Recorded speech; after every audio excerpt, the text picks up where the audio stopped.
हम लोग के लिए उल्टा पड़ जाएगा।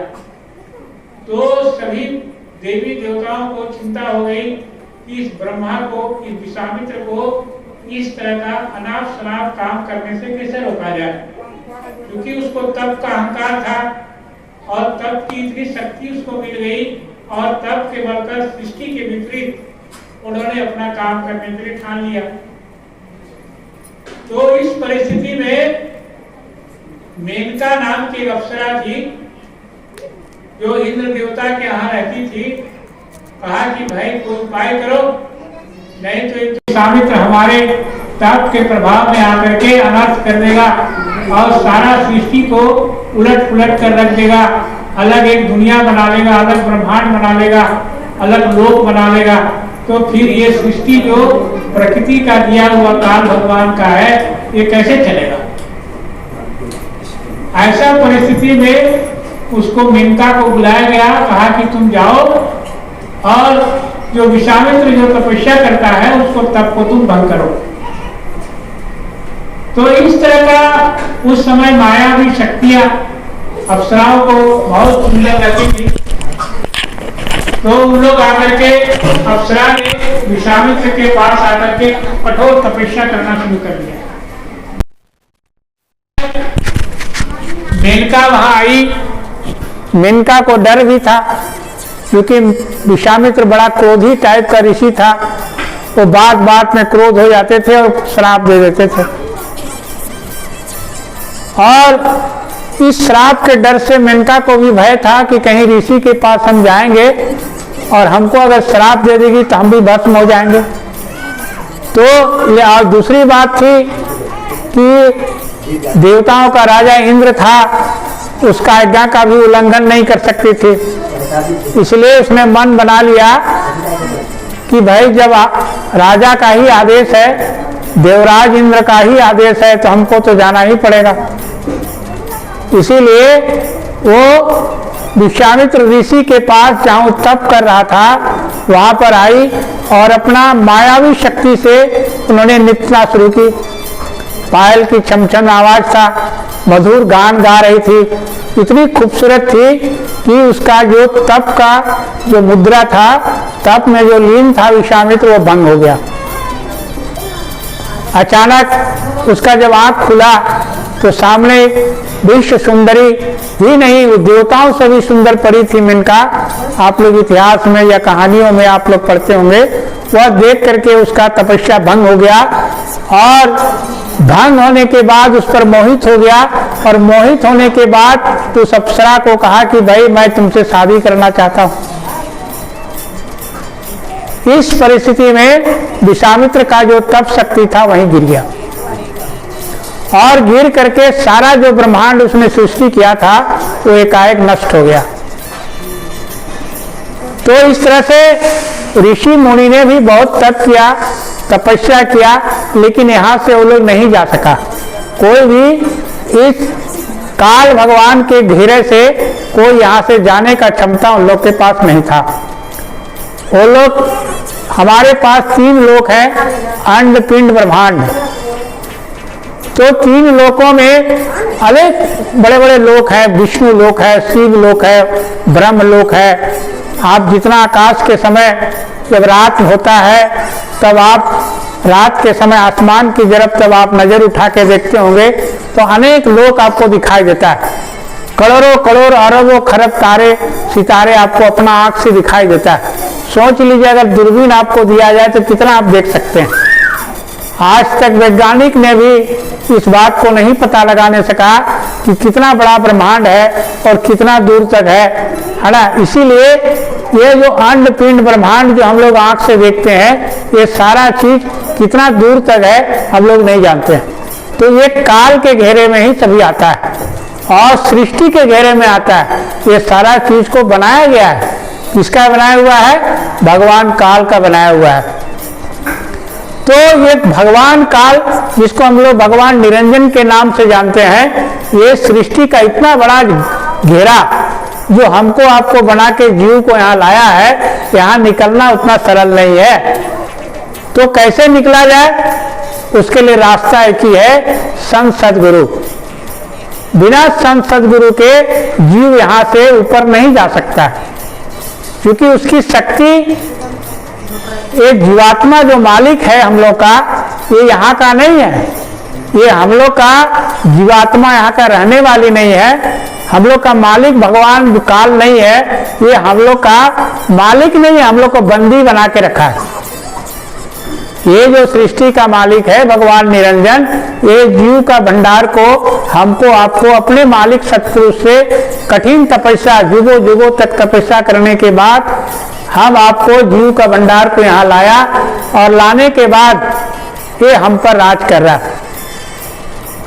तो इतनी बड़ी कठिन रहस्य है यहाँ, जिसको आज जितना तो आप लोग संसार में पूजा पाठ, मंदिर, मस्जिद, गुरुद्वारा या जो भी आप अपने आप को आंख से देखते हैं, या देवी देवताओं का मंदिर देखते हैं, ग्राम स्थान देखते हैं, सारनाथ स्थान देखते हैं, या जो भी देवी देवता जगह जगह आपको पूजा पाठ करते हैं, ये संसार का पूजा पाठ है।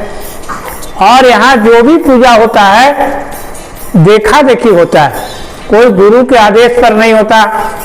आपने अगर बाप दादा ने कोई पूजा किया, घर में ग्राम देवता का स्थापना किया, कोई कुबरा का पूजा किया, कोई धर्म का पूजा किया, तो ये पूजा पाठ मेरे बाप दादा ने किया, उसी हिसाब से हम लोग पूजा पाठ किए, और वही पूजा पाठ आज लोग करते आ रहा है और चल रहा है। तो जितना संसार में आप बाहर का दुनिया में पूजा पाठ देखते हो, ये काल का पूजा है। ये पूजा सत्पुरुष का पूजा नहीं है। इसमें जीवात्मा का कल्याण होने का या जीवात्मा को यहाँ से जाने का कोई रास्ता नहीं मिल सकता। ये जितना पूजा है, ये जितने देवी देवता का पूजा, जितने देवी देवता का मंदिर, बजरंग बली का मंदिर, भगवान विष्णु का मंदिर, भगवान शिव का मंदिर, भगवान माँ सरस्वती का मंदिर, या काली लक्ष्मी, जितना भी आप देवी देवता आपको देखते हैं, ये 33 करोड़ देवी देवता हम लोग के शास्त्र में या संत महात्मा कहते हैं, वो तुम्हारे हमारे आपके अंदर में है। और जितने भी देवी देवता को हम लोग बाहर में पूजा करते हैं, वो तुम्हारे अंदर हैं। ये 33 करोड़ देवी देवता को बैठा करके घाट में जीवात्मा को बंदी बना लिया गया, जिसको हम लोग दो आंखों के बीच में जो वहाँ पर माताएं बहनें बिंदी लगाती है, छोटा सा बिंदी है, उस बिंदी पर वो घाट है। उसी घाट के भीतर या पीछे में एक जीवात्मा बहुत छोटा है। अगर एक सरसों को 1000 छोटा किया जाए तो भी उससे छोटा है। इतना बड़ा जीवात्मा का घाट है जो हम लोग आपको देख नहीं सकते। और उस जीवात्मा को घाट में बैठा दिया और 33 करोड़ देवी देवता को भी शरीर में बैठा दिया। उसके बाद मन और माया को काल का पहरा लगा दिया। कहा कि देखना, इसको कोई जागृति नहीं हो, इसको कोई ज्ञान नहीं हो, और ये सारा चीज मन ने उसको घेर के, चेतन जीवात्मा को घेर के रखा। इसीलिए संसार में हम लोग जीवात्मा के बारे में कोई ज्ञान हम लोग को नहीं मिलता, क्योंकि सारा चीज मन के घेरे में है। और जो भी काम इस संसार में करता है या कराने वाला या करने वाला, ये सारा मन है। और मन के इशारे में ही ये सारा चीज दुनिया में होता है और चलते आया। तो संत महात्मा जो हमारे हैं, ये नाम दान दे के जाते हैं, एक नाम का आधार पकड़ा के जाते हैं। नाम का आधार क्या है, वो नाम क्या चीज है, ये बहुत कम लोग जानते हैं, या हम लोग भी नहीं जानते हैं। लेकिन नाम दान जो है, ये संत महात्मा हमको आपको दे के जाते हैं। शास्त्र में कहावत है, रामायण में भी हम लोग का लिखा हुआ है, हरि कथा हरि अनंत, हरि कथा अनंता, कहीं सुनई बहुविधि संता। ये जो हरि अनंत है, हरि माने भगवान, और हरि का कथा भी अनंत है, कहीं सुनई बहुविधि संता। ये जो संत महात्मा है, अपने अपने स्तर से हर युग के हिसाब से भगवान का व्याख्या करके गए। तो ये जो संत महात्मा है, ये संत महात्मा ही नाम का भेद को जानता है। नाम भेद एक संत महिमा, जो संत के अधीना, और संत ही नाम को चिन्हना, बोले संत ही नाम को जानते हैं और संत ही नाम का भेद को उसके अधीन में है। तो ये महात्मा जब तक आपको जब तक आपको नाम का भेद आपको नहीं बताएंगे, तब तक ये भीतर का बैठा जीवात्मा को कोई जगा नहीं सकता, या उसको जाग नहीं सकता है, या उसको कोई ज्ञान नहीं हो सकता। इसीलिए हमारे संत महात्मा जीव को यहाँ से ले जाने के लिए ये नाम भेद देते हैं। तो प्रेमियों, हमारे गुरु महाराज ने ये संसार की जो रचना का विधान, जैसे आपको मैंने सत्संग में बताया, ये जितने 33 करोड़ देवी देवता बाहर में जो पूजा पाठ होता है, हम लोग जो पूजा पाठ और मनौती करते हैं, ये काल का पूजा है, यानी संसार का पूजा है। इस पूजा से तुम्हारे अपने भीतर को बैठा हुआ जीवात्मा का कोई कल्याण नहीं होगा। ये संसार की मनौती पूरी होगी। मनौती किसको बोलते हैं? संसार में मन की इच्छा, जो मन में तुमको चाहत है वो पूरा हो जाए, उसको कहते हैं मनौती। कोई कहता है प्रभु मेरा बेटा नहीं है, अगर बेटा हो जाता तो कितना अच्छा रहता, लीजिए 1 किलो लड्डू हम लाए हैं, अगर मेरा बेटा हो जाए तो मैं अगले बार लड्डू और नारियल और बहुत सारा चीज मैं लाके आपको दूंगा। तो वो मन की इच्छा। किसके पास धन नहीं है, गरीब है, या कोई संकट में फंस गया, कोई बीमारी हो गया, रोग दुख हो गया, तो वो उस स्थिति में देवी देवता के पास जाता है जहाँ सब लोग जाते हैं। कोई राजरप्पा चला गया तो वहाँ सब देखा देखी, तो वहाँ पूजा किया, तो वहाँ जाके बोला माँ अगर मेरा ये मनौती पूरा हो गया तो हम आपको अगली बार जब आएंगे तो हम एक बकरा जरूर चढ़ाएंगे। तो चढ़ा दिया या पूरा हुआ। तो ऐसे बहुत सारे लोग संसार में देवी देवता और मंदिर में पूजा जितना होता है, ये मन की पूजा है, और मन की पूजा से तुम्हारे अंदर बैठा जो जीवात्मा है इसको कोई भला होने वाला नहीं। फिर उसी संसार में फंस गए, उसी लेने देने में फंस गए, उसी काम क्रिया में फंस गए, तुम्हारा जीवात्मा फिर पाप कर्मों के बोझ से दब गया। तो ये शांत महात्मा जो नाम भेद देते हैं, नाम भेद इसलिए देते हैं, ये जाने का रास्ता है, तुम्हारा जीवात्मा को परमात्मा से मिलाने का रास्ता है। तो ये नाम भेद क्या चीज है? ये बहुत युगों से है। बहुत संत महात्मा जब जब युग में आया, जिस युग में आया, सतयुग में आया तो उस समय नाम भेद अलग था, द्वापर में आया उस समय अलग था।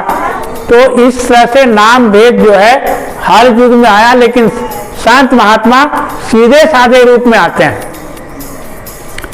तो इस देश का मालिक कौन है? आप लोगों ने बताया कि देश का मालिक भगवान निरंजन है। भगवान निरंजन ने एक वरदान अपने सत्पुरुष को तपस्या के समय मांगा था। वरदान नहीं मांगा था कि प्रभु ये जो जीव को हम इस संसार में ले जा रहे हैं अपने देश में, इसको एक चीज का ज्ञान कभी नहीं होना चाहिए। क्या चीज का ज्ञान नहीं होना चाहिए? पूर्व जन्म का ज्ञान नहीं होना चाहिए कि हम इस जन्म से पहले हम क्या थे। और दूसरा चीज, ये ज्ञान नहीं होना चाहिए इसको कि जब ये मर जाएगा उसके बाद वो कहाँ जाएगा, इसका भी ज्ञान उसको नहीं होना चाहिए। और तीसरा वरदान मांगा, जब भी आप संसार में जाइए जीवों को उद्धार करने के लिए आप कभी कोई करिश्मा मत दिखाइएगा कि हम सत्पुरुष हैं, हम अपना जीव को लाएंगे, और किसी तरह का आप कोई ऐसा करिश्मा दिखा करके या कोई ऐसा प्रभाव दिखा करके आप किसी जीव को यहाँ से नहीं ला सकते हैं। ये जब जीव का भंडार को यहाँ लाया था उसी समय ये वरदान मांगा था। तो अब उसी चक्कर में सत्पुरुष विवश हो गया, क्योंकि अपना ही बेटा था, 16 पुत्रों में, सतपुरुष के 16 पुत्रों में काल पुरुष इसका छोटा बेटा था और बहुत करियट्ठा था, काला था, कोई उसको पसंद नहीं करता था, इसलिए वो देश से निकासी हो गया। होता है ना, घर का कोई लड़का थोड़ा सा माँ बाप का ऐसा रूप रंग या जो भी हो उसके गुण अवगुण होता है तो घर से या देश से, घर से निकाल देता है।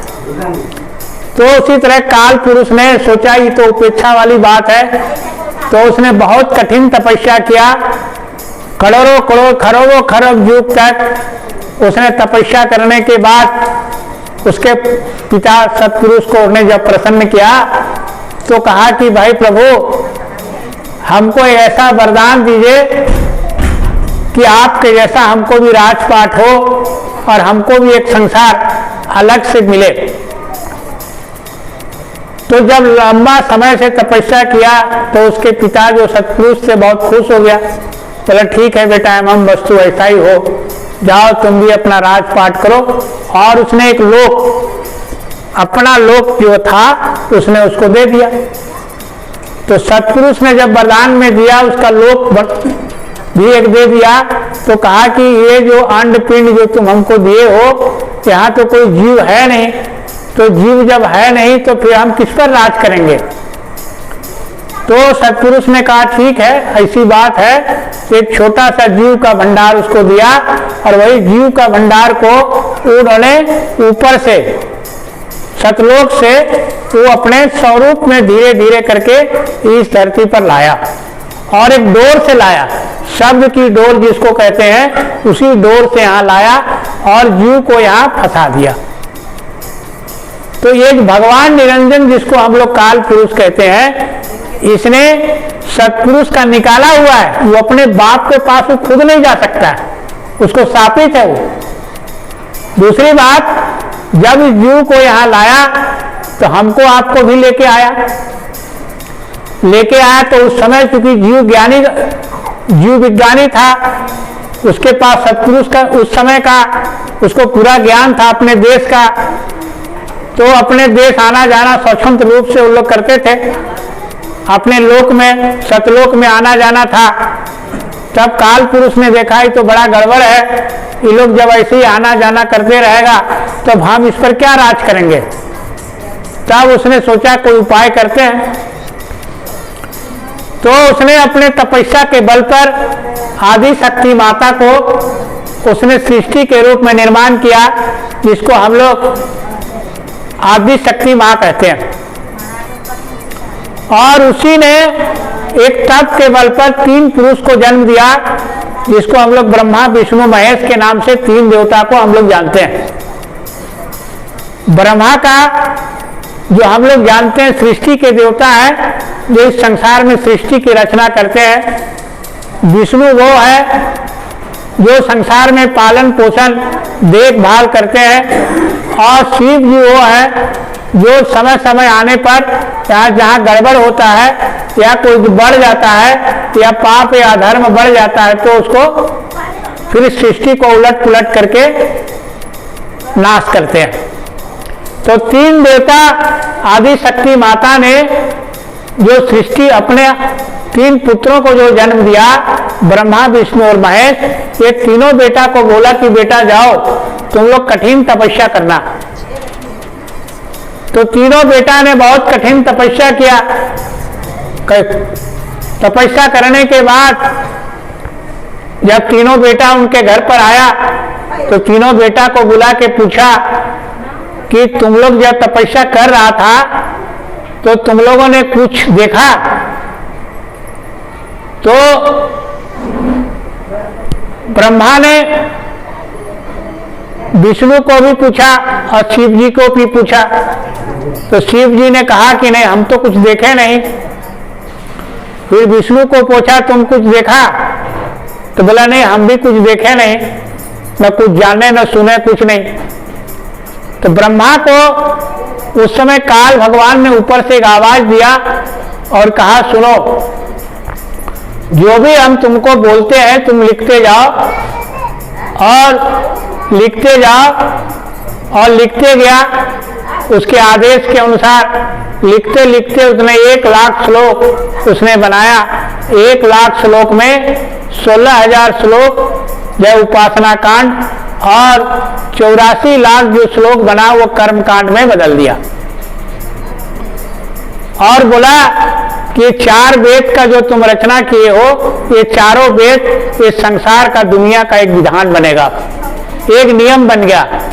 पहले इस देश में कोई नियम नहीं था, क्योंकि जीव अपने से आना जाना करता था, स्वतंत्र था, उस समय ज्ञान था लोग जीव के ऊपर, तो इस युग में कोई रोक टोक था नहीं।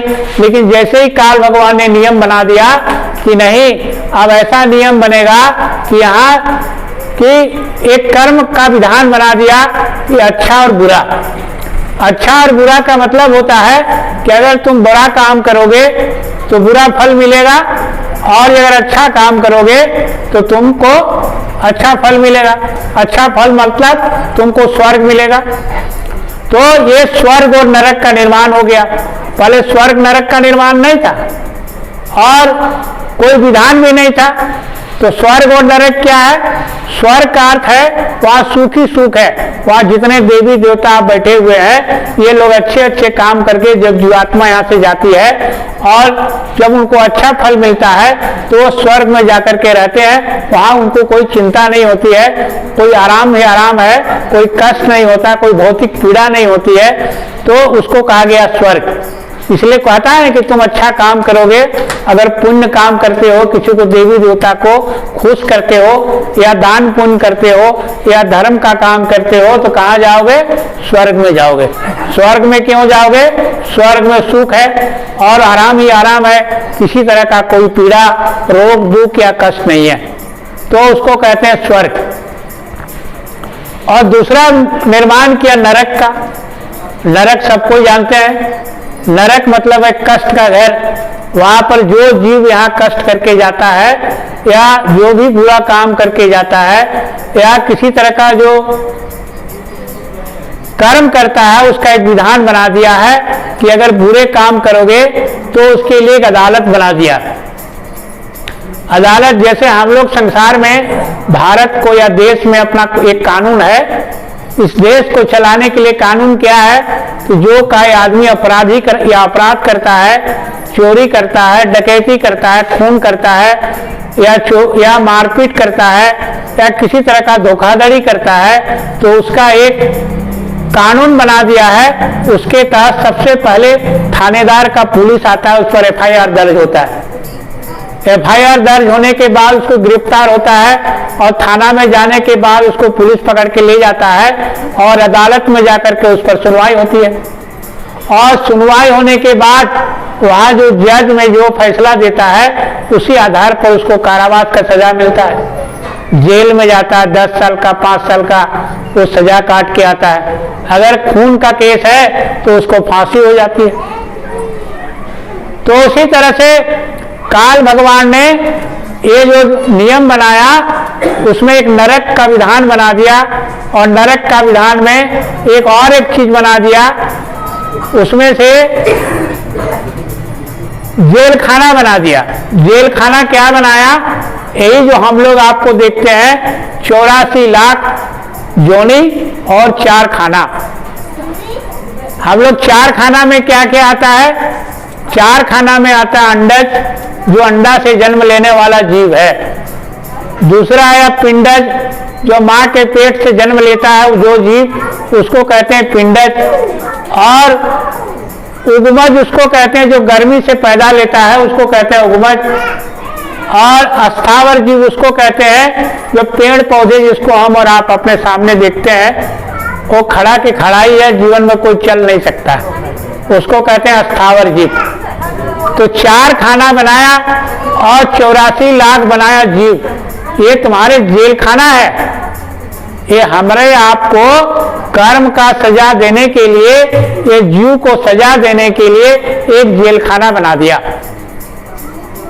ये जितने जीव देखते हैं हमारे आपके सामने, चींटी हो, बकरी हो, गाय हो, घोड़ा हो, बैल हो, कुत्ता हो, ये तो साधारण आंख का चीज है जो हम और आप देखते हैं। वैसा समुद्र जीव भी बहुत है। समुद्र में आप कभी गए होंगे तो कितने जलचर जीव हैं, मगरमच्छ है, व्हेल मछली है, इस तरह से बड़े जीव हैं जो पानी के अंदर भी लाखों लाख जीव है। अगर एक पेड़ है तो हजारों प्रकार का पेड़ है, उसका कोई हिसाब किताब नहीं कितना पेड़ है। अगर बकरी है तो कितना तरह का बकरी है, घोड़ा है तो कितने तरह का घोड़ा है। आप सोच लीजिए 84 लाख जीव को, योनि को इस सृष्टि में निर्माण किया।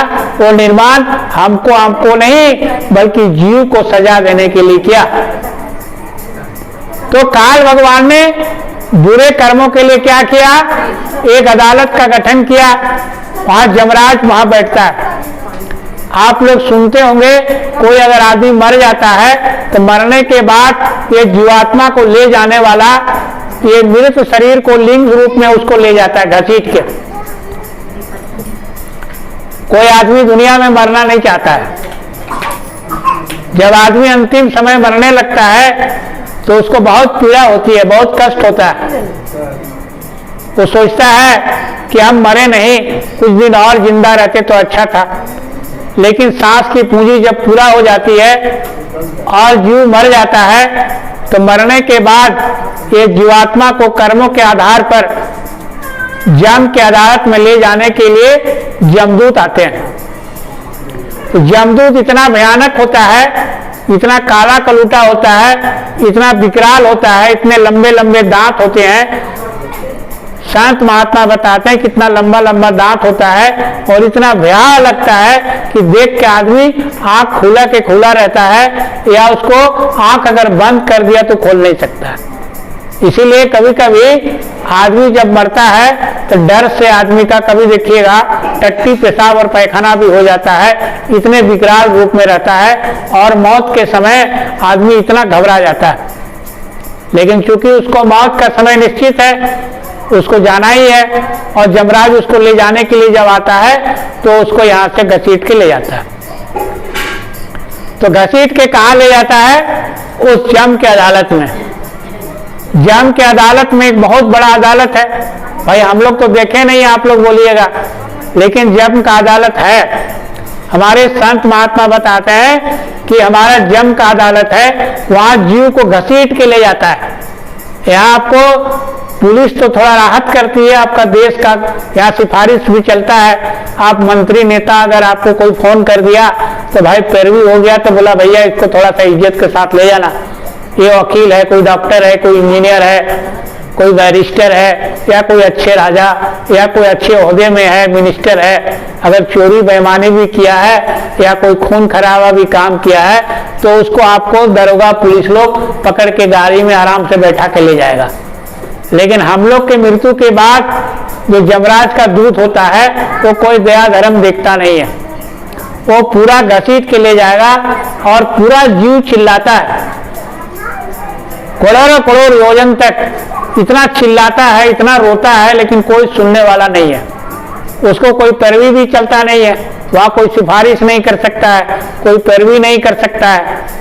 तो ये सारा जीव को ये घसीट के ले जाता है और यम के अदालत में उसको हाजिर करता है। हाजिर करने के बाद तुरंत यमराज के सामने उसको चित्रगुप्त होता है, उसका मुनीम जी होता है, जैसे मजिस्ट्रेट का, जज का सेक्रेटरी होता है, मंत्री का सेक्रेटरी होता है अदालत में, उसी तरह का उसका भी एक सेक्रेटरी है, उसको कहते हैं हम लोग चित्रगुप्त। वो सारा रिकॉर्ड रखता है, हमारा आपका जो भी पाप काम करते हैं या बुरा काम करते हैं, दिन सुबह से लेकर शाम तक जो भी हम लोग काम करते हैं, सारा चीज का वो रिकॉर्ड रखता है।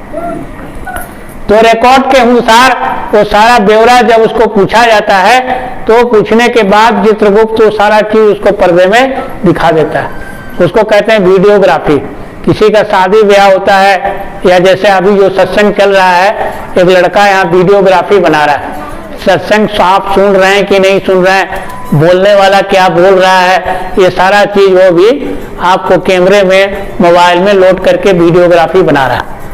तो उसी तरह ये जो चित्रगुप्त महाराज है, हम लोग का जीवन का डेली का जो वीडियोग्राफी होता है वो डेली का वीडियोग्राफी बना करके अपने पास कैसेट बना के रखता है।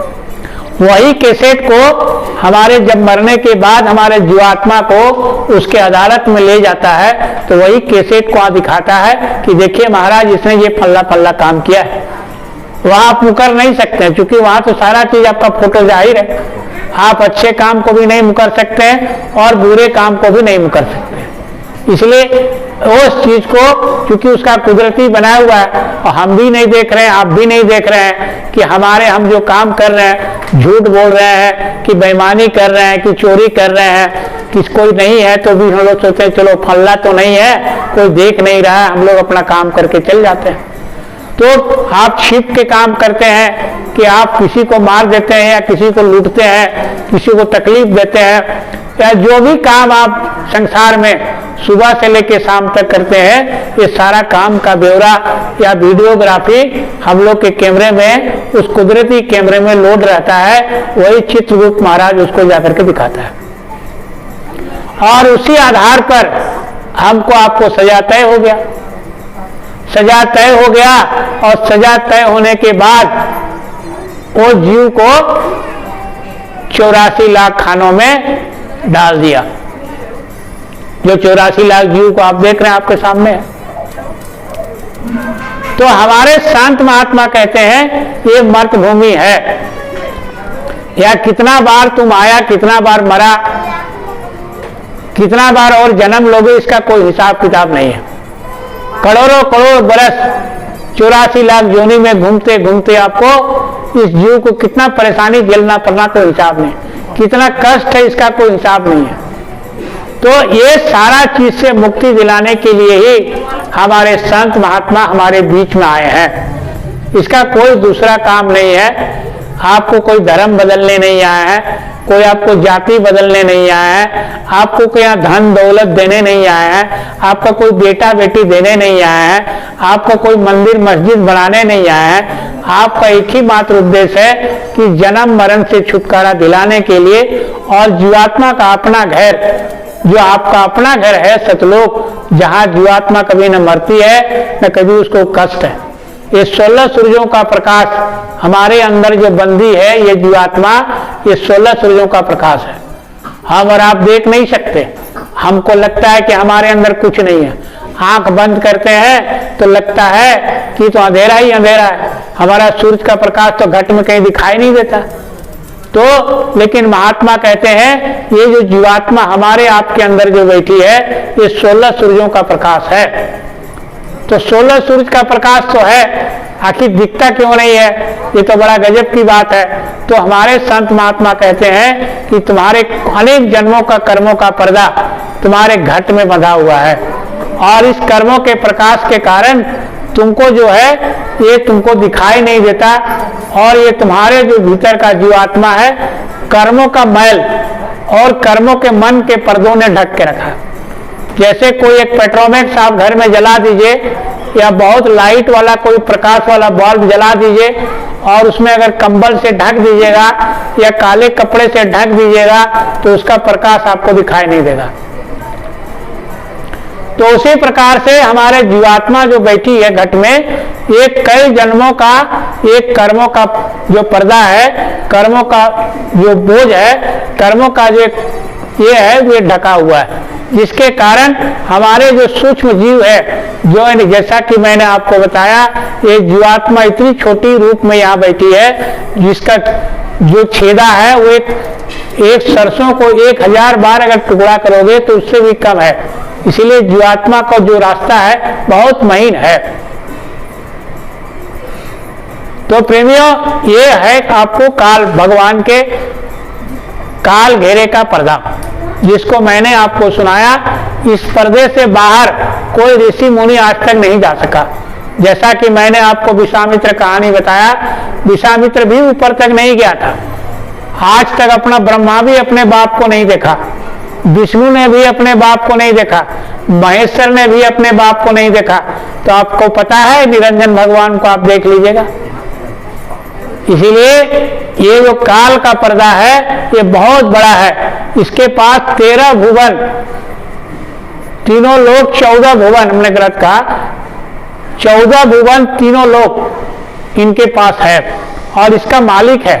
और तुम सोचते हो कि तुम आसानी से यहाँ से निकल जाए, तुम नहीं निकल सकते हो। तुम्हारी मन की चाहत इतना फंसा हुआ है दुनिया में, सुबह से शाम तक ये संसार की चीज चाहते हो। चाहने का चीज का सीमा नहीं है। सुबह मन उठा, सुबह से शाम तक जितना तुमने आज तक प्रयास किया, बचपन से लेके जवानी, जवानी से लेके बुढ़ापा और अंतिम समय तक आदमी यही सोचता है थोड़ा और कुछ हो जाता तो अच्छा था, थोड़ा धन और कमा लेते तो अच्छा था, थोड़ा बेटा मेरा इंजीनियर बन जाता तो अच्छा था, बेटा को अगर नौकरी मिल जाता तो अच्छा था, मेरा 2 तल्ला मकान अगर बन जाता तो अच्छा था। ये चाहत क्या है? मन का घेराव है।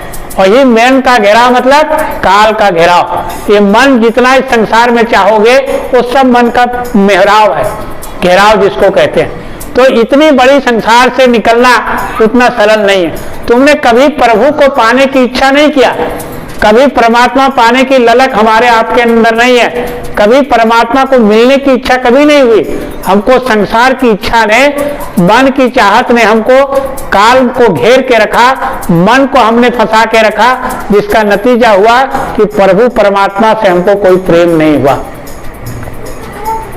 इसीलिए ये सारा चीज जितना हम और आप अपने आंख के सामने देखते हैं, ये मन का मेहराव है।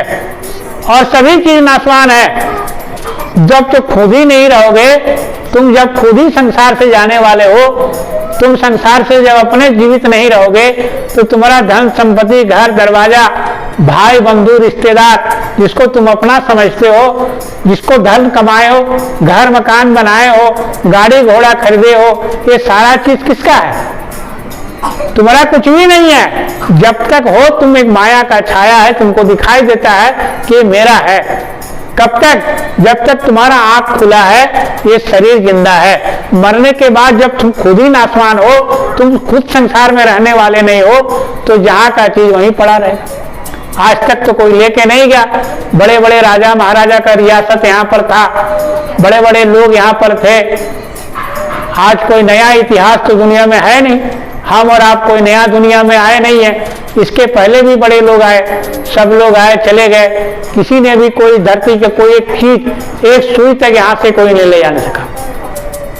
इसलिए प्रेमियों, मेरा कहने का अर्थ इतना ही है, संत महात्मा इतना ही कहते हैं कि तुम्हारा घर यहाँ नहीं है, तुम्हारा देश यहाँ नहीं है, तुम्हारे ये जितने लोग तुम अपने सामने देखते हो, ये तुम्हारे कोई अपने नहीं है। तुम जीवात्मा तुम्हारा अपना है। इसकी चिंता करो कि हम यहाँ से कैसे जाएंगे, इस काल का घेराव से कैसे निकलेंगे।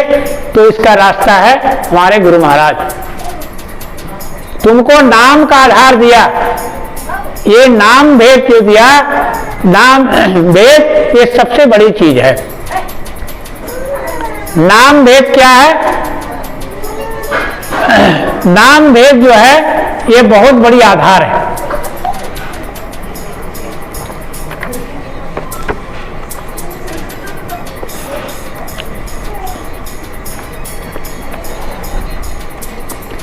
जय गुरुदेव, जय गुरुदेव। रामायण में लिखा हुआ है, कहा कहीं लगी नाम बड़ाई, राम न सकई नाम गुण गाई। चाहे जुग तीन काल तीन लोका, भय नाम जपि जीव विशोका। वेद पुराण संत मत येहू, सकल सुकृत फल राम स्नेहू। ये जो नाम का प्रभाव है, अमित प्रभाव, सब युग में इसका प्रभाव रहा। जब जब संत महात्मा आए और इस नाम को लेके आए, उस नाम का प्रभाव सब युग में रहा। तो अगर संत महात्मा कहते हैं, अगर तुमने वेद पुराण सब पढ़ लिया, सब ज्ञान का ज्ञान हासिल कर लिया, लेकिन अगर नाम भेद नहीं मिला, तो जितना वेद पढ़ा सकल बेकार है। तो इसीलिए रामायण में भी लिखा है कि राम न सकहीं नाम गुण गाए। जब राम भगवान थे उसने भी नाम का प्रभाव को नहीं समझ सका। एक बार की बात है, भगवान राम जब लंका जा रहे थे तो लंका में जब समुद्र का बंधन हो रहा था तो समुद्र बंधन में बांधने के लिए सब लोग अपना अपना जितना बुद्धि बल जो भी था अपना ताकत लगा करके, कोई पहाड़ को ले जा रहा है, कोई पत्थर ले जा रहा है, कोई बालू ले जा रहा है, जो जैसा साधन जिसके पास जुटा उसी हिसाब से पुल बांधने में वहां सब कोई अपना अपना मदद कर रहा था। और उसमें थे दो आदमी, था नल और नील, जो प्रभावशाली थे। उनमें यही था कि एक को वरदान था कि राम नाम लिखता था और राम नाम लिख करके उन पत्थर को समुद्र में डाल देता था तो पत्थर अपने आप तैरने लगता था और पुल बन जाता था।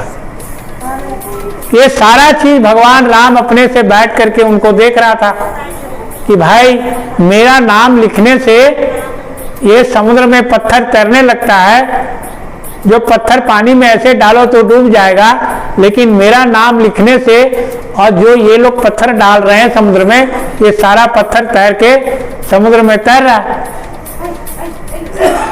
तब क्या किया भगवान राम ने, सोचा कि क्यों ना हम इस पत्थर को फेंक दें।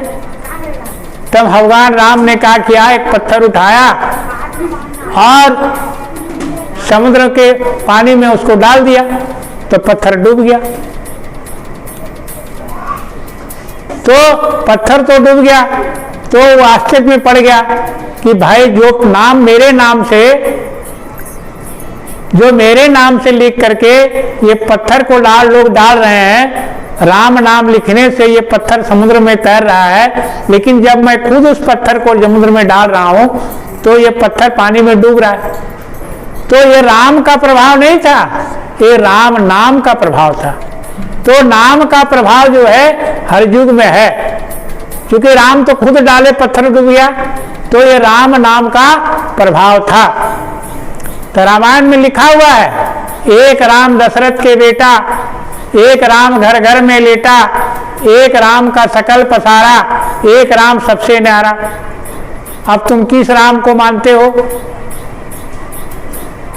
एक राम सबसे न्यारा जो सबसे ऊपर है, और एक राम वो भी था जो दशरथ का बेटा था।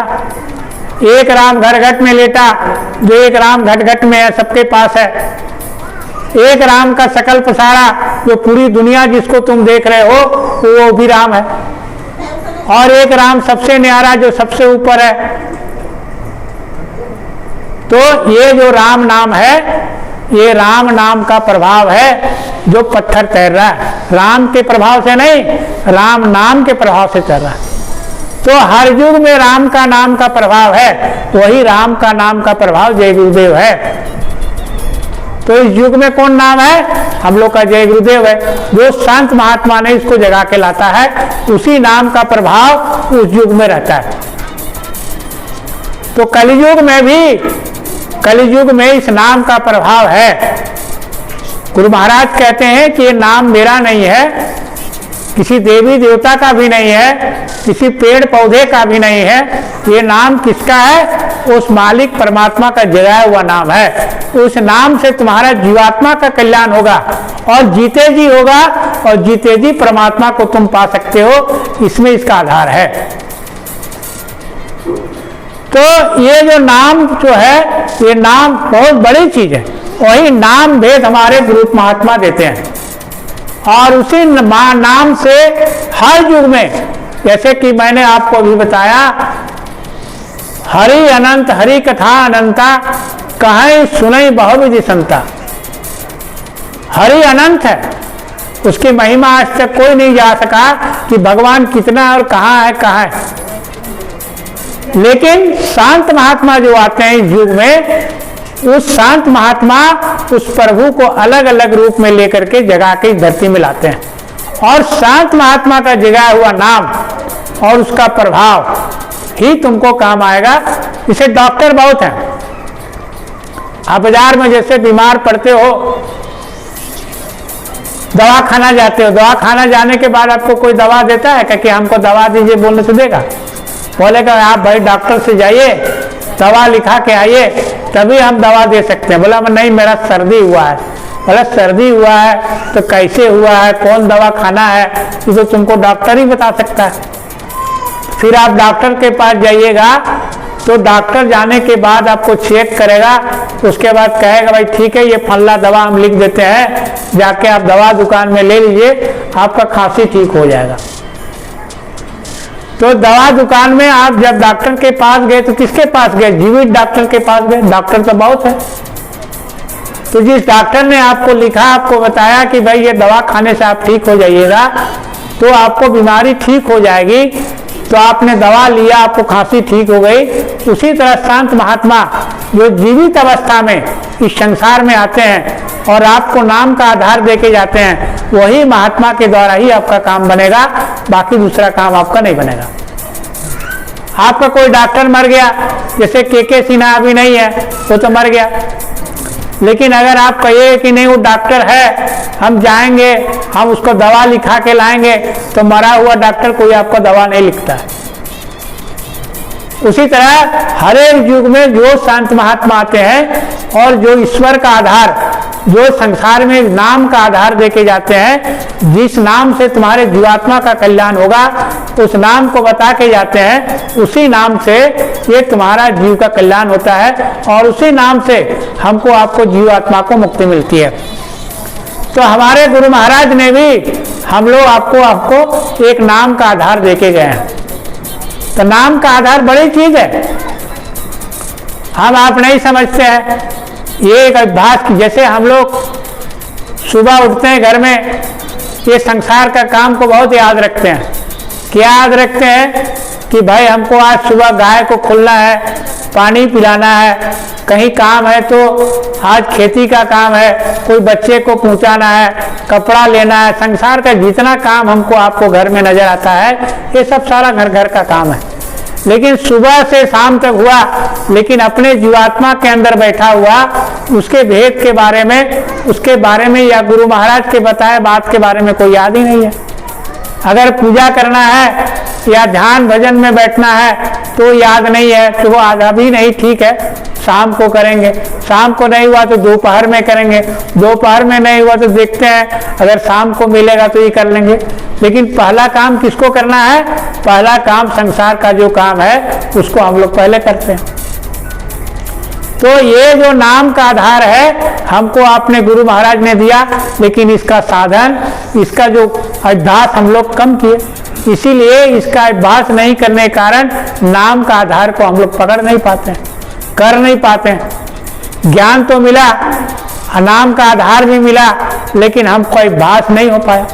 जैसे सुमिरन है, हम लोग सबको सुमिरन करते हैं, लेकिन सुमिरन में शब्द और आधार, शब्द और रूप, ये बहुत बड़ी चीज है। हमारे गुरु महाराज बताते हैं कि जब हम साधना में थे तो हमको 3-3 घंटा बैठने करके सुमिरन करते थे। सुमिरन उसको कहते हैं कि जो चीज आपको पक्का वो दिखाई दे, पक्का वो समझ में आए कि वो चीज है, पक्का वो आवाज तुमको हाँ सुनाई दे, पक्का वो चीज तुम्हारे स्पष्ट हो जाए, तब समझना सुमिरन हो गया। जैसे घर में अभी आप यहाँ बैठे हैं, घर में बैठ के बहुत ऐसा चीज आपको घर के बारे में याद है कि वहाँ ऐसा चीज रखा हुआ है, ऐसा चीज हमने करके आए हैं, वो फल्ला सामान वहाँ पर है, फल्ला ये चीज ये है, आपको मन में अभी बैठा हुआ है। सुमिरन मने होता है कोई चीज को याद करना। तो गुरु महाराज ने जो पहला स्थान का सुमिरन दिया है, वो सुमिरन भी वही चीज है। उसमें स्पष्ट आपको अभ्यास करना होगा कि जब आप सुमिरन में बैठते हैं तो आपको मन संसार में फंसा देता है। मन क्या फंसाता है? जैसे हम लोग सुमिरन में बैठते हैं तो घर का किसी चीज का याद आ जाता है, या किसी संसार का ऐसा चीज का आ जाता है, किसी से झगड़ा हो गया तो बात मन में आएगी, किसी से ज्यादा लगाव हो गया तो मन में आ गई, किसी से कोई बात हो गया तो मन में याद आ गई। तो इस तरह जब हम सुमिरन में बैठते हैं तो वो चीज जो है स्थान और शब्द और रूप हमको दिमाग में नहीं आता है। एक चीज है रटा हुआ, नाम वो धीरे धीरे भले हम लोग ले लेते हैं, लेकिन ये सुमिरन जिसको कहते हैं, स्पष्ट जिसको हम लोग याद कहते हैं, वो जब तक तुम्हारे याद में नहीं आएगा तब तक तुमको वो काल और वो धनी, उस पुरुष तुमको दिखाई नहीं देगा, न तुम पर कोई दया करेगा। तो गुरु महाराज कहते हैं कि जब भी तुम सुमिरन में बैठो, जब तक तुमको स्थान का याद और स्थान का रूप और स्थान का आवाज पूर्ण रूप से अभ्यास नहीं कर लेते हो, नहीं जान लेते हो, तब तक सुमिरन तुम्हारा कोई काम का नहीं है। केवल एक तोते का ज्ञान जैसे हो जाता है रटने वाला, वो भले तुमको हो जाए, लेकिन तुमको ऊपर जाने का रास्ता कभी नहीं मिलेगा।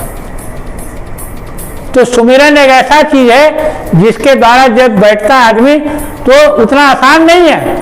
आसान इसलिए नहीं है, तुमको 24 घंटे में मन तुमको घेर के रखा, मन का बहराव में रहा, मन का काम हमेशा किया, मन का गुलामी किया, मन के हिसाब से सारा अभ्यास किया।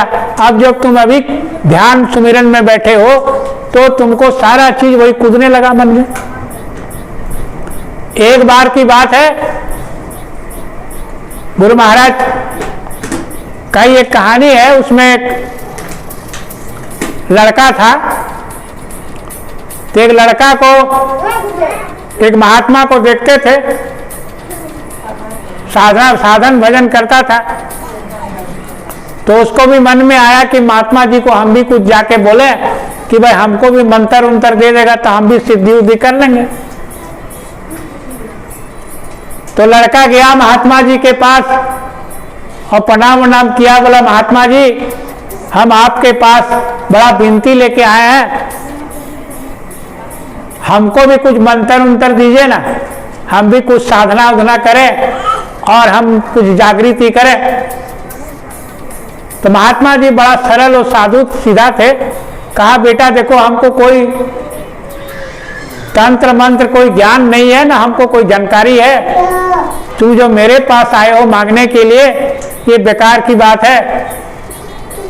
अगर कोई आपके पास मांगने के लिए जाए और कहो कि हम नहीं जानते हैं तो आदमी को और जिद हो जाता है, सोचता है देखो जानता तो है लेकिन ये अभी देना नहीं चाहता।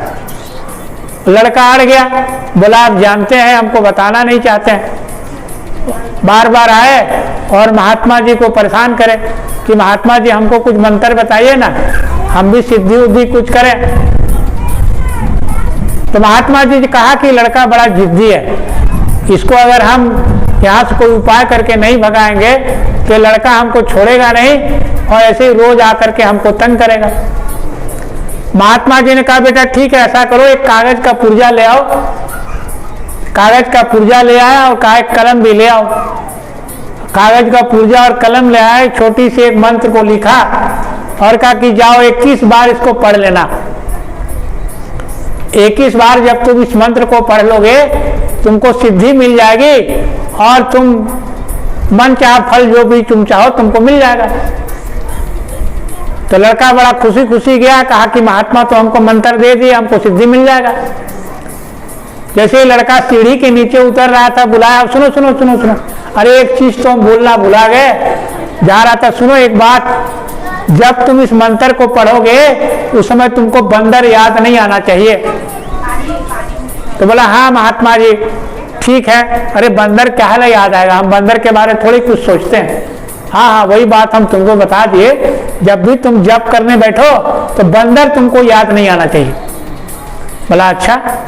वो चला गया, वहां से चला जाने के बाद घर में आया, उसको पंडित जी का मंत्र, महात्मा जी का मंत्र याद था, उसने मंत्र को निकाला और मंत्र को निकालने के बाद वो पढ़ने लगा, जप करने लगा, लेकिन महात्मा का हिदायत उसको याद आया। महात्मा जी बोले थे कि देखो जब भी तुम जप करना तो बंदर याद मत करना। जैसे मंत्र जपने बैठा बंदर ही उसको याद आने लगा, बहुत परेशान हो गया। बंदर को जितना भगाए और बंदर याद आए। बोला ही तो गजब मंत्र है, कल तक तो महात्मा जी बता रहे थे सब ठीक ठाक था, बंदर हमको याद आया नहीं। अब जब भी मंत्र पढ़े तो बंदर ही याद आता है। 3 दिन 4 दिन 5 दिन 1 हफ्ता तक वही प्रयास किया, बहुत परेशान हो गया। वो कभी बंदर जानता नहीं था, लेकिन बंदर जब बैठे तब बंदर याद आए। एक दिन हार मार के मान करके वो चला गया महात्मा के पास, बोला महात्मा जी आप खामखा ऐसा मंत्र लिख के दे दिए, हम तो कभी सोचे नहीं थे, कभी बंदर के बारे हम सोचे नहीं थे कि हमको बंदर याद आएगा, लेकिन जब भी आपका मंत्र लेके बैठते हैं और जैसे ही बैठते हैं बंदर याद आ जाता है। बोला लीजिए आपका मंत्र रखिए, हमारा कोई काम का नहीं है, हमको कोई सिद्धि उद्धि मिलना नहीं है। तो यही हाल हम लोग के साथ है। महात्मा जी ने तो सुमिरन का ध्यान दिया, लेकिन जब भी सुमिरन में बैठे उस संसार का बंदर आके नाचने लगेगा। जब नाचने लगेगा तो आपका सुमिरन बनेगा क्या? तो वही महात्मा वाला हाल और बच्चे वाला हाल हम लोग के साथ है।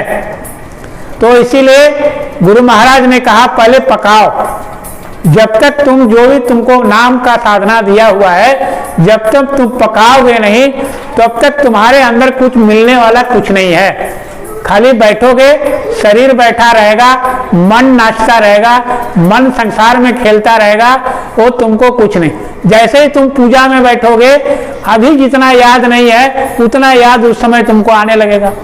अरे बैल कहीं छूट के चला गया, अरे फल्ला चीज वहां गिरा हुआ है, फल्ला आदमी वहां चला गया, जो तुम कभी देखा नहीं था, जब तुम पूजा में बैठोगे सारा चीज तुमको याद आने लगेगा। तो गुरु महाराज ने कहा सुमिरन उतना आसान नहीं है जो तुम साधन सोचते हो। सुमिरन करने के लिए तुमको पकाना होगा। क्या पकाना होगा? कुछ जो अभ्यास करना होगा। अभ्यास जब तक नहीं करोगे तुमको कुछ मिलना नहीं है। तो अभ्यास भी उतना सरल नहीं है। तुम सोच तो लिया कि अभ्यास करेंगे, तो कैसे करो अभ्यास? तो ये सारा चीज जो है हमको रास्ता नाम योग का जो हमको आपको मिला है, लेकिन ये बड़ा सौभाग्य है मिला तो हमको नाम का, लेकिन ये नाम हम जब तक इसको पका नहीं लेते, अपने अंदर पा नहीं लेते, अपने अंदर कर नहीं लेते, तब तक हमको इसका कोई सिद्धि नहीं मिल सकता। ये गुरु महाराज का मिला हुआ है, ये बात सच है, हमारा रास्ता है ये भी सच है, लेकिन बताने वाला भी सच है, लेकिन करने वाला जब तक सच्चा नहीं मिलेगा तब तक आपको कुछ नहीं होगा। जय गुरुदेव।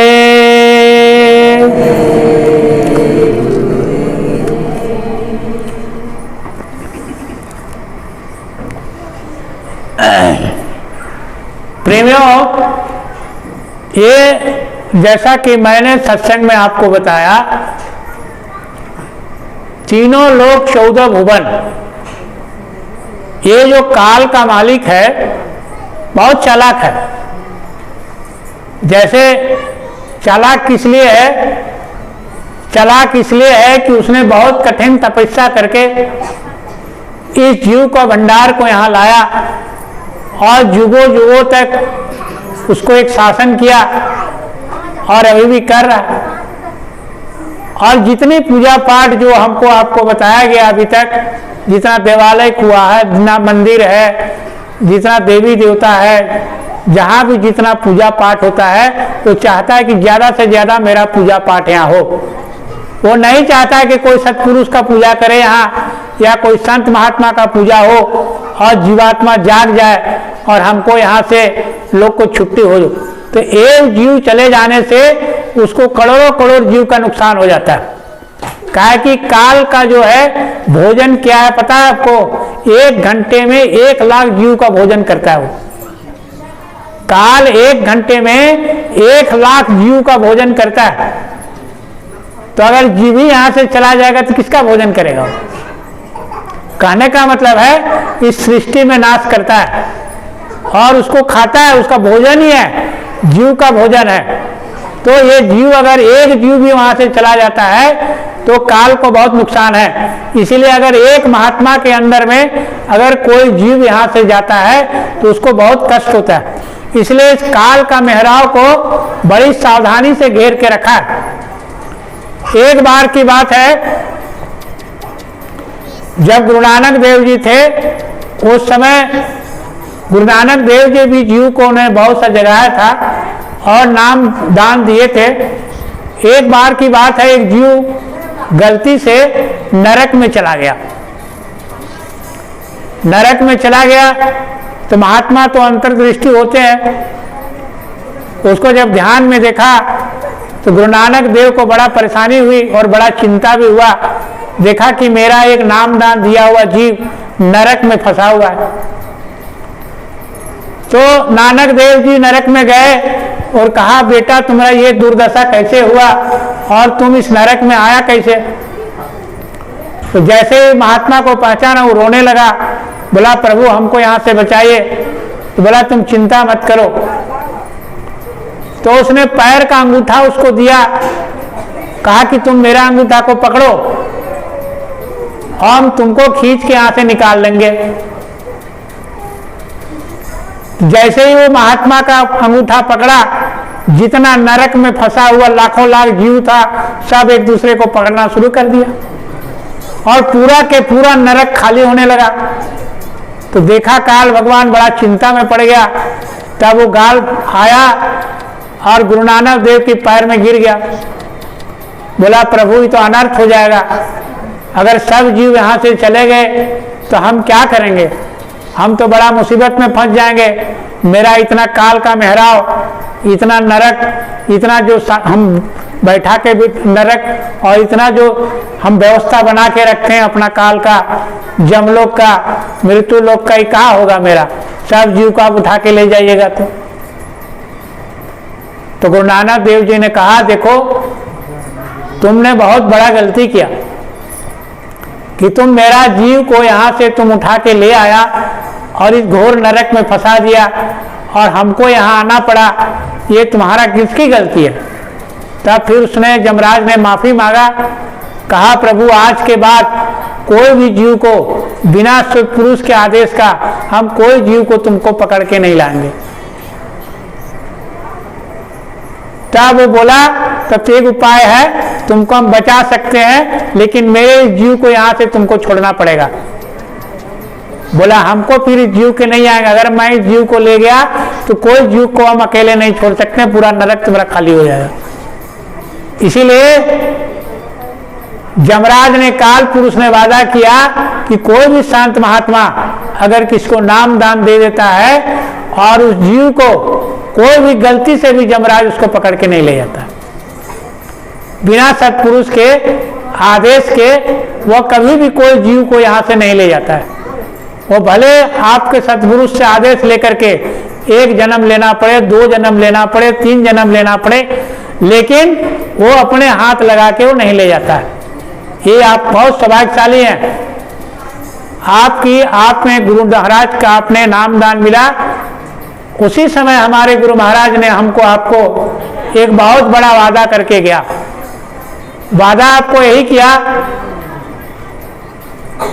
कि आपका जमराज का जो खाता है वो खाता मैंने आपका ले लिया। इस खाता का रजिस्टर में आपका कोई लेना देना नहीं रहेगा, कोई हिसाब किताब नहीं रहेगा। आज के बाद जो भी तुम करोगे वो सत्पुरुष के हाथ में रहेगा और अंतिम समय जब भी होगा, जब तुम मेरा नाम याद करोगे, मैं तुमको लेने के लिए आऊंगे और मौत के समय तुम्हारे सामने हम खड़ा रहेंगे। तो इतना बड़ा वादा कोई कर नहीं सकता, इतना बड़ा आपको कोई नहीं कर सकता। इतनी बड़ी काल का मेहराव में जहां आपको काल का दूत हमेशा खड़ा रहता है, जमराज का नरक के लिए ले जाने के लिए खड़ा रहता है, यातनाएं देने के लिए खड़ा रहता है, वहां अगर आपको सत्पुरुष ने इतना बड़ा वादा करके गया, ये कम बड़ी बात नहीं है। इसलिए प्रेमियों आप बड़ा सौभाग्यशाली हैं, गुरु महाराज ने आपको उसी समय स्पष्ट वादा करके गया कि आज के बाद से तुम्हारा जम का खाता से यानी काल का खाता से तुम्हारा खाता रजिस्टर खत्म, मेरे हाथ में सारा कुछ है। तो ये आप बहुत बड़ा है ना, आपको वादा किया। और दूसरा क्या कहा कि जब भी तुम्हारा अंतिम समय दुख मुसीबत में तुम मेरा नाम लोगे, अंतिम समय में मैं तुम्हारे सामने खड़ा रहूंगा और तुमको मैं लेने के लिए आऊंगा। अगर इस जन्म में तुम नहीं भी जाओगे तो मैं 1 बार में नहीं, 2 बार में नहीं, है ना, अगर जन्म लेना पड़े तो मैं तुमको बार बार नाम दान दे करके तुमको इस यहाँ से मृत्यु लोक से तुमको ले जाऊंगा। तो प्रेमियों, ये जो नाम योग साधना है, जैसा मैंने आपको बताया, नाम का आधार सब युग में था। सत में था, त्रेता में था, द्वापर में था, तो आज कलियुग है। तो ये नाम का आधार केवल महात्मा देते हैं, दूसरा कोई देने का पावर नहीं है, किसी को नहीं है, न कोई आपको दे सकता है। तुम ऋषि बन जाओ, तपस्वी बन जाओ, ज्ञानी बन जाओ, वैज्ञानिक बन जाओ, दुनिया का सारा सृष्टि का मालिक बन जाओ, लेकिन अगर यहाँ का कोई जाने का रास्ता तुमको कोई देगा तो शांत महात्मा ही दे सकता है। और जीवात्मा को ले जाने की ताकत अगर किसी को है तो शांत महात्मा को ही है, और किसी को नहीं है। जैसा कि मैंने आपको अभी बताया, विश्वामित्र ने तप के बल पर पूरा ब्रह्मांड की सृष्टि रखने का ताकत रखता था, और सृष्टि भी शुरू कर दिया। और सृष्टि करने के साथ पूरा दुनिया में भूचाल आ गया, सब लोग डर गया। बोला कि अगर एक नया ब्रह्मांड का निर्माण ही कर देगा, नया सृष्टि का रचना अगर कर देगा तो कैसे चलेगा। सब देवी देवता डरने लगा, ब्रह्मा डरने लगा, इंद्र लोग हिल गया। तब इंद्र ने मेनका को भेजा, बोला कि तुम जाओ उस विश्वामित्र का तपस्या को भंग करो। तब उसने कठिन तपस्या करके मेनका जो कर रहा था, आकर के मेनका ने जैसे ही आई उसको भी डर हो गया, कहा कि विश्वामित्र बड़ा क्रोधी था, जब मन तब किसी को श्राप दे देता था। तो सोचा कि अगर विश्वामित्र क्रोधित हो गया तो हमको तो श्राप दे देगा, तो हम भस्म हो जाएंगे।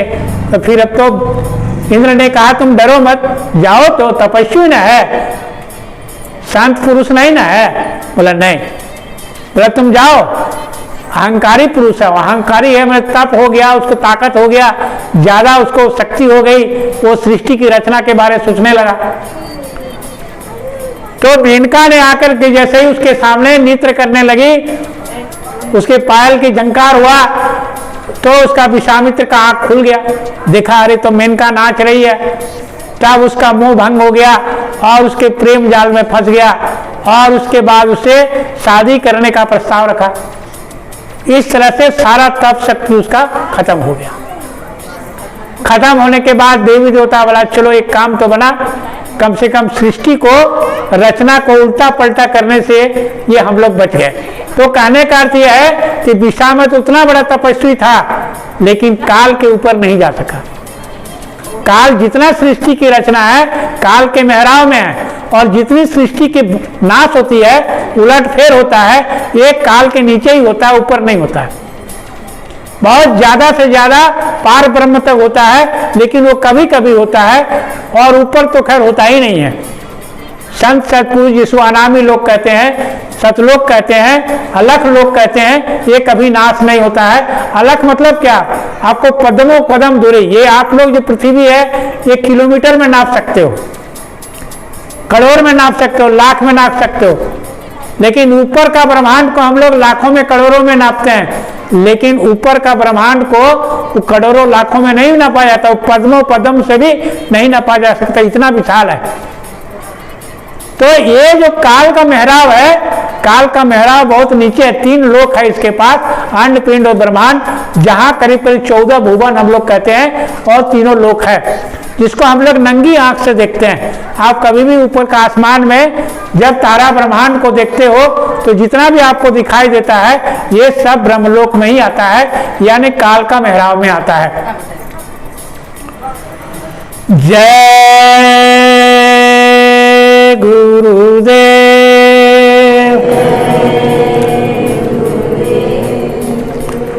जय गुरुदेव।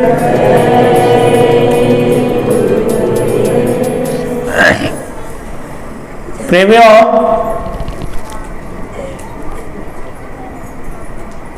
ये जो शांत महात्मा है, इसकी पहचान आज के युग में बहुत कम मिलता है।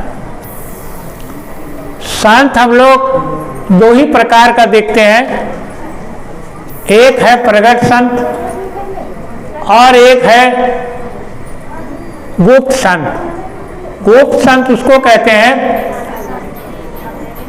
रहते तो हैं साधारण मनुष्य में, घर गृहस्थी में, घर परिवार में एक साधारण मानव के रूप में रहते हैं, लेकिन वो ऊपर तक हमेशा उनका आना जाना लगा रहता है और वो सभी लोगों में उनका आना जाना रहता है।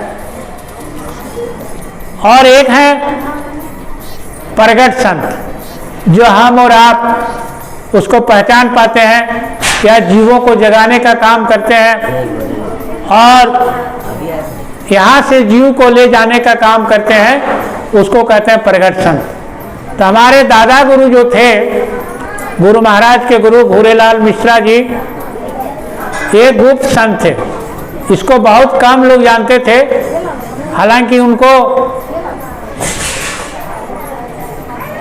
जिस समय वो थे उस समय एक साधारण पुजारी थे, घर गृहस्थ में रह करके पूजा पाठ लोगों को करवाते थे। जब गुरु महाराज छोटे थे तो उसकी माँ ने उसको कहा था, क्योंकि गुरु महाराज बहुत छोटे थे, जैसा कि हम लोगों ने किताब में पढ़े हैं, तो उसकी माँ जब मरने लगी तो उसने कहा, बेटा एक चीज करना, तुम जीते जी परमात्मा का खोज जरूर करना। लेकिन जब हम लोग अपने बाल बच्चों को शिक्षा देते हैं तो कहते हैं, बेटा पढ़ लिख के नेता बनना, पढ़ लिख करके बड़ा आदमी बनना, पढ़ लिख करके डॉक्टर इंजीनियर बनना। एक पहली माँ वैसी थी जिस माँ ने छोटे बच्चे को कहा, बेटा जब तुम बड़ा होना तो परमात्मा की खोज करना। ये बहुत बड़ी बात है। हर माँ अपने बेटे को भगवान की खोज के बारे में प्रेरणा नहीं देता है, लेकिन हमारे गुरु महाराज की माँ ने उसको कहा कि तुम प्रभु परमात्मा की खोज करना। तो वही परमात्मा की खोज में हमारे गुरु महाराज बहुत भटके। उसकी इतिहास की कहानी तो बहुत मुश्किल है जानना, लेकिन थोड़ा बहुत जो इतिहास के पन्ने में है उस हिसाब से गुरु महाराज बड़े बड़े साधु में गए, के पास गए, बहुत मठ में गए, मंदिर में गए, मौलवी के पास गए, बहुतों का बर्तन मांजा, कितने का लंगोटा खींचा, लेकिन गुरु महाराज को कहीं संतुष्टि नहीं मिली। वो महात्मा उसको, परमात्मा उसको मिला नहीं, ईश्वर की खोज उसको मिला नहीं। एक बार की बात है, एक मौलाना के पास गए। मौलाना के पास गए तो उनको पूछा कि भाई आप हमको ईश्वर से, खुदा से या भगवान से मिला दोगे? तो मौलाना ने कहा, हाँ आपको मिला देंगे, तुमको मेरे यहाँ रहना होगा। तो गुरु महाराज वहाँ बहुत दिन रहे, उनको सेवाएं की, खाना बनाया, बर्तन मांजा, उसके वहाँ रहने लगा। घर में जो भी उनका सेवा, घर में सेवा होता था वो करते थे। एक दिन बकरीद आया तो बकरीद को उसने एक बकरे बांध रखा था उसको कुर्बानी करने के लिए। तो गुरु महाराज ने कहा, ये क्या है? तो बोला कि नहीं, आज अल्लाह की कुर्बानी है, इसको हम कुर्बान बलि चढ़ाएंगे। तो गुरु महाराज ने कहा, क्यों? तो बोला कि नहीं, अल्लाह का प्यारी है। तब बोला कि जब तुम जीवों पर ही रहम नहीं करते हो तो तुमको रहमान कहाँ से मिलाएगा? इसलिए गुरु महाराज बड़ा रुष्ट हो गए, फिर वहाँ से चल दिए। इस तरह से जगह जगह जहाँ भी संत महात्मा उसको आश्वासन देते थे ईश्वर पाने का या ईश्वर से दर्शन कराने का, वो उसके वहाँ सब काम करने के लिए महात्मा तैयार रहते थे। धीरे धीरे ऐसा समय आया, हमारा गुरु महाराज बहुत निराश हो गए। सोचिए, अब हमको लगता नहीं है कि हमको परमात्मा मिलेगा। एक बहुत बड़े शिखर पर्वत का पहाड़ था, वहाँ चढ़ गए। अब कहे कि अब हमारा जीवन को रखने से कोई फायदा नहीं। इतना महात्मा, इतना संत, इतना फकीर, इतना मठ, इतना मंदिर, इतना मस्जिद, इतना सब जगह घूमे, लेकिन कोई हमको ईश्वर का दर्शन कराने के लिए हमको तैयार नहीं हुआ, न हमको कहीं ईश्वर का भेद मिला। सोचा कि अब हमको जीने से क्या फायदा। वो अपने आत्महत्या करने के लिए जब चोटी में चढ़े तो यही दादा गुरु महाराज उनके दर्शन दिए। कहा, बेटा तुम क्या करने जा रहे हो? अचानक देखा तो घबरा गया, बोला कि इतना बड़ा महात्मा यहाँ कैसे आ गया। बोला हम तो यहाँ अकेले हैं। बोला कि तुम आओ मेरे पास, हम तुमको ईश्वर से दर्शन कराएंगे, तुम अपना जीवन को नष्ट करके क्या करना चाहते हो। तो फिर वहाँ से लौट कर आए, वहाँ से लौट कर दिल्ली आए और दिल्ली से आकर के ये चिरौली आश्रम आए, अलीगढ़ से चिरौली आश्रम आए। जब गुरु महाराज के खोज उनको घर पहुँचे तो उसी महात्मा को देख कर कोई दंग रह गए। बोले कि यही गुरु महाराज हैं जो हमको वहाँ दर्शन दिए थे। तो दोनों फूट फूट कर रोने लगे, इतना रोए और लिपट गए। और लिपटने के बाद कहा आज हमको पता चला ईश्वर का दर्शन हुआ। धीरे धीरे दादा गुरु महाराज ने उसको अपने बेटे की तरह रखा, जबकि उनको अपने 4 बेटा था। लेकिन गुरु महाराज को क्यों माना? जानता था कि अभी के समय आने वाला उत्तराधिकारी अगर ही कोई काम कर सकता है तो यही हमारे जो स्वामी महाराज हैं यही कर सकता है। चूंकि हम लोग उसका नाम नहीं ले सकते हैं तो उसने उसको दायित्व दिया और वही नाम दान दिए गुरु महाराज ने, इनके दादा गुरु ने, और नाम दान दे करके उनको भजन में लगा दिया। धीरे धीरे वो साधन करने लगे। साधन उसका कुछ बनता नहीं था। गुरु महाराज रोज रोते थे, रोज माथा पटकता था, समझे ना। फिर जाते थे दादा गुरु पास तो दादा गुरु उसको पूछे कुछ काम बना? बहुत मोटे ताजे हो, ऐसे काम बनेगा नहीं, कुछ और घटाओ, कुछ और घटाओ। वो समझ में नहीं आता था उसको कि हमारे दादा गुरु महाराज क्या बोल रहे हैं। वो कुछ नहीं बोला। तो गुरु महाराज से कहा एक दिन उनके, बाबा क्या मैं जाकर के कुछ मांग के खा सकता हूँ? बोला खा सकते हो, भिक्षाटन कोई बुरी चीज़ नहीं है। तो गुरु महाराज जाते थे, जिसके यहाँ जो मिले खा लेते थे और भजन में बैठते थे। कभी कभी तो 16 घंटा 17 घंटा भजन में बैठते थे, उसका रखा हुआ रोटी भी सूखा हो जाता था, पानी में डाल के खाना पड़ता था। धीरे धीरे धीरे लंबे समय तक जब उन्हें ध्यान भजन किया, तब एक दिन गुरु महाराज देखा कि लड़का अब ठीक है, रास्ते में आया है, तब उसको चढ़ाई करने की शक्ति दे दी। और वही चढ़ाई शक्ति से, साधन भजन से गुरु महाराज ने और ऊपर का नाम हमको आपके लिए जय गुरुदेव नाम जो है आज आपके सामने है उसको जगा के लाया। तो इनकी एक दिन की साधना और एक दिन का तपस्या और एक दिन का पूजा और एक दिन का भक्ति से नहीं हुआ। ये सारा शरीर जो आप हमारे गुरु महाराज को देखते हैं, ये शुरू बचपन में बहुत मोटे ताजे थे। गुरु महाराज ने कहा इतना मोटा होने से काम नहीं चलेगा, शरीर को गलाओ, शरीर को पकाओ। पकाओ मतलब क्या? पकाना पड़ता है। तो वही चीज हमको गुरु महाराज कहते हैं, सुमिरन में पकाओ। पकाओ किसको कहते हैं? जब तक तुम वही चीज नहीं सामने आएगा जो चीज तुमको बताया गया है, जो नाम स्थान बताया गया है, जो तुमको भेद दिया गया है, जब तुम पक के स्वयं उसको नहीं देखोगे, अपने सामने तुम्हारा प्रकट नहीं होगा, उस लोक में जब तक तुम चढ़ाई नहीं करोगे, तब तक तुमको सुमिरन बनने से कोई मतलब नहीं। और सुमिरन के तुम्हारा कोई लाभ नहीं है, केवल शरीर और मन तेरा भांजते रहेगा और तुम्हारा मन ही तुमको खिलाते रहेगा, मन ही तुमको नचाते रहेगा। जैसा कि मैंने आपको सत्संग में बंदर वाली कहानी बताया आपको, उसके सिवा और कुछ नहीं है। जब भी तुम सुमिरन में बैठोगे, संसार का चीज इतना नाचने लगेगा, इतना नाचने लगेगा कि तुमको वह सुमिरन क्या करने देगा, लास्ट में तुम्ही को उठा के भगा देगा। कहेगा चलो काम हो गया, पूजा इतने करो, कल कर लेना, आज इतने होगा परसों कर लेना, आज इतने होगा परसों कर लेना। तो ये जो है, ये कल के भरोसे जो हम लोग कल पूजा पाठ छोड़ देते हैं, यही कल का ही कल धोखा है। कल करेंगे यही एक धोखा हो जाता है और धीरे धीरे हमारा काम बिगड़ जाता है। तो हमारे महात्मा ने कहा कि एक काल का मेहराव है, यहाँ से निकलने के लिए तुमका गुरु की बात को पक्का याद रखना होगा और तुमको पकाना होगा। गुरु महाराज को आज वही नामदान मिला जो नामदान गुरु महाराज ने हमको दिया, लेकिन हम इसलिए नहीं कर पाए इसलिए हम पकाए नहीं, हम पक्के नहीं हो पाए, हम पक्का नहीं कर पाए, पक्का देख नहीं पाए, पक्का सुन नहीं पाए, पक्का चढ़ाई नहीं हो पाया और काल का मेहराव में घुस गए और मन का चढ़ाई में रह गए। ये मन चढ़ता, हमारे पहले मन ही चढ़ने लगेगा।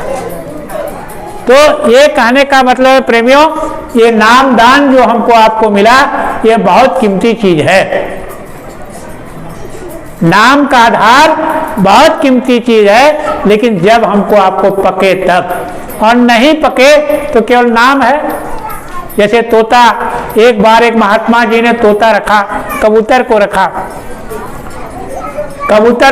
कबूतर को पढ़ाया बढ़िया से कि भाई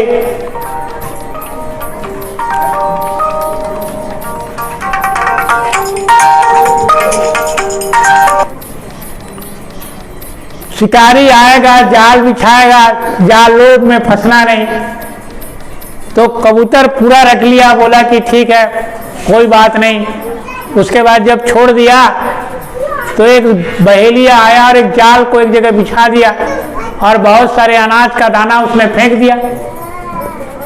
फेंकने के बाद जब ऊपर से कबूतर उड़ रहा था तो देखा कि अरे यहाँ तो दाना बिछा हुआ है, सब चुगने के लिए नीचे उतर गया और वो लोग खाने लगा। और खाते खाते जब फंस गया जाल में, और गाना भी गा रहा है, शिकारी आएगा, जाल बिछाएगा, लोभ में फंसना नहीं, और सब शिकारी उस जाल में फंसा करके रख लिया। वही हाल हम लोग के साथ है। नाम दान तो मिला, नाम भी मिला, जपते भी हैं, रटते भी हैं, लेकिन पकते नहीं हैं। तो जब तक हमको पका ही नहीं होगा, दिखाई भी नहीं देगा, न सुनाई नहीं देगा, तो इस नाम से भी कोई बनेगा नहीं और काम से भी कुछ होगा नहीं। तो हम लोग का जीवन भर इसी में चला जाएगा, यही करते करते चला जाएगा, यही सुनते सुनते चला जाएगा। सत्संग भी रोज सुनेंगे, बात भी कुछ करेंगे, लेकिन काल के मेहराव से निकलने की ताकत हम लोग का जब तक नहीं बनेगा कुछ नहीं होगा।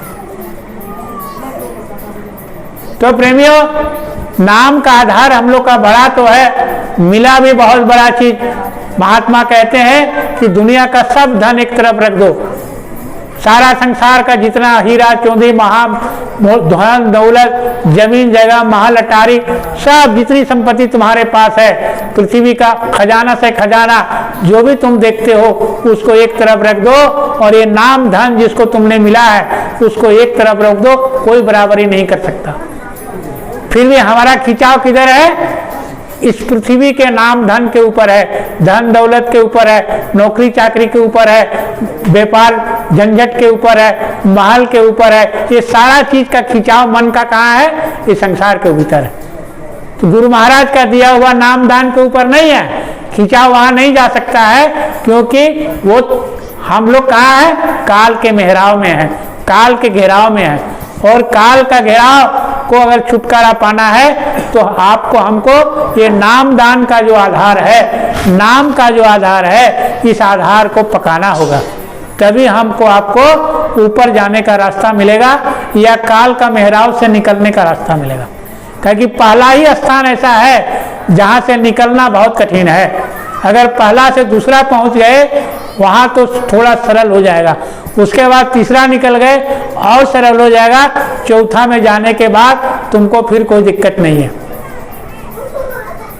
क्योंकि ये काल का मेहराव ही बहुत लंबा चौड़ा है और बहुत कठिन है। हम लोग सोचते तो हैं, लेकिन हम और आप जब साधन में बैठते हैं तो हमको आपको क्या मिलती है सफलता, हम और आप क्या अपने आँख से देखते हैं, यह अंतर हमको क्या पड़ता है, ये आपको पता होगा। जय गुरुदेव,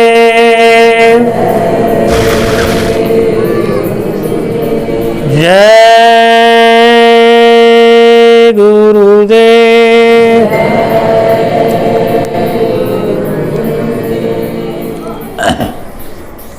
एक राजा था, तो राजा को एक दूसरे राजा ने आक्रमण कर दिया, तो राजा अपना जान बचाने के लिए अपना राज्य छोड़ के भाग गया।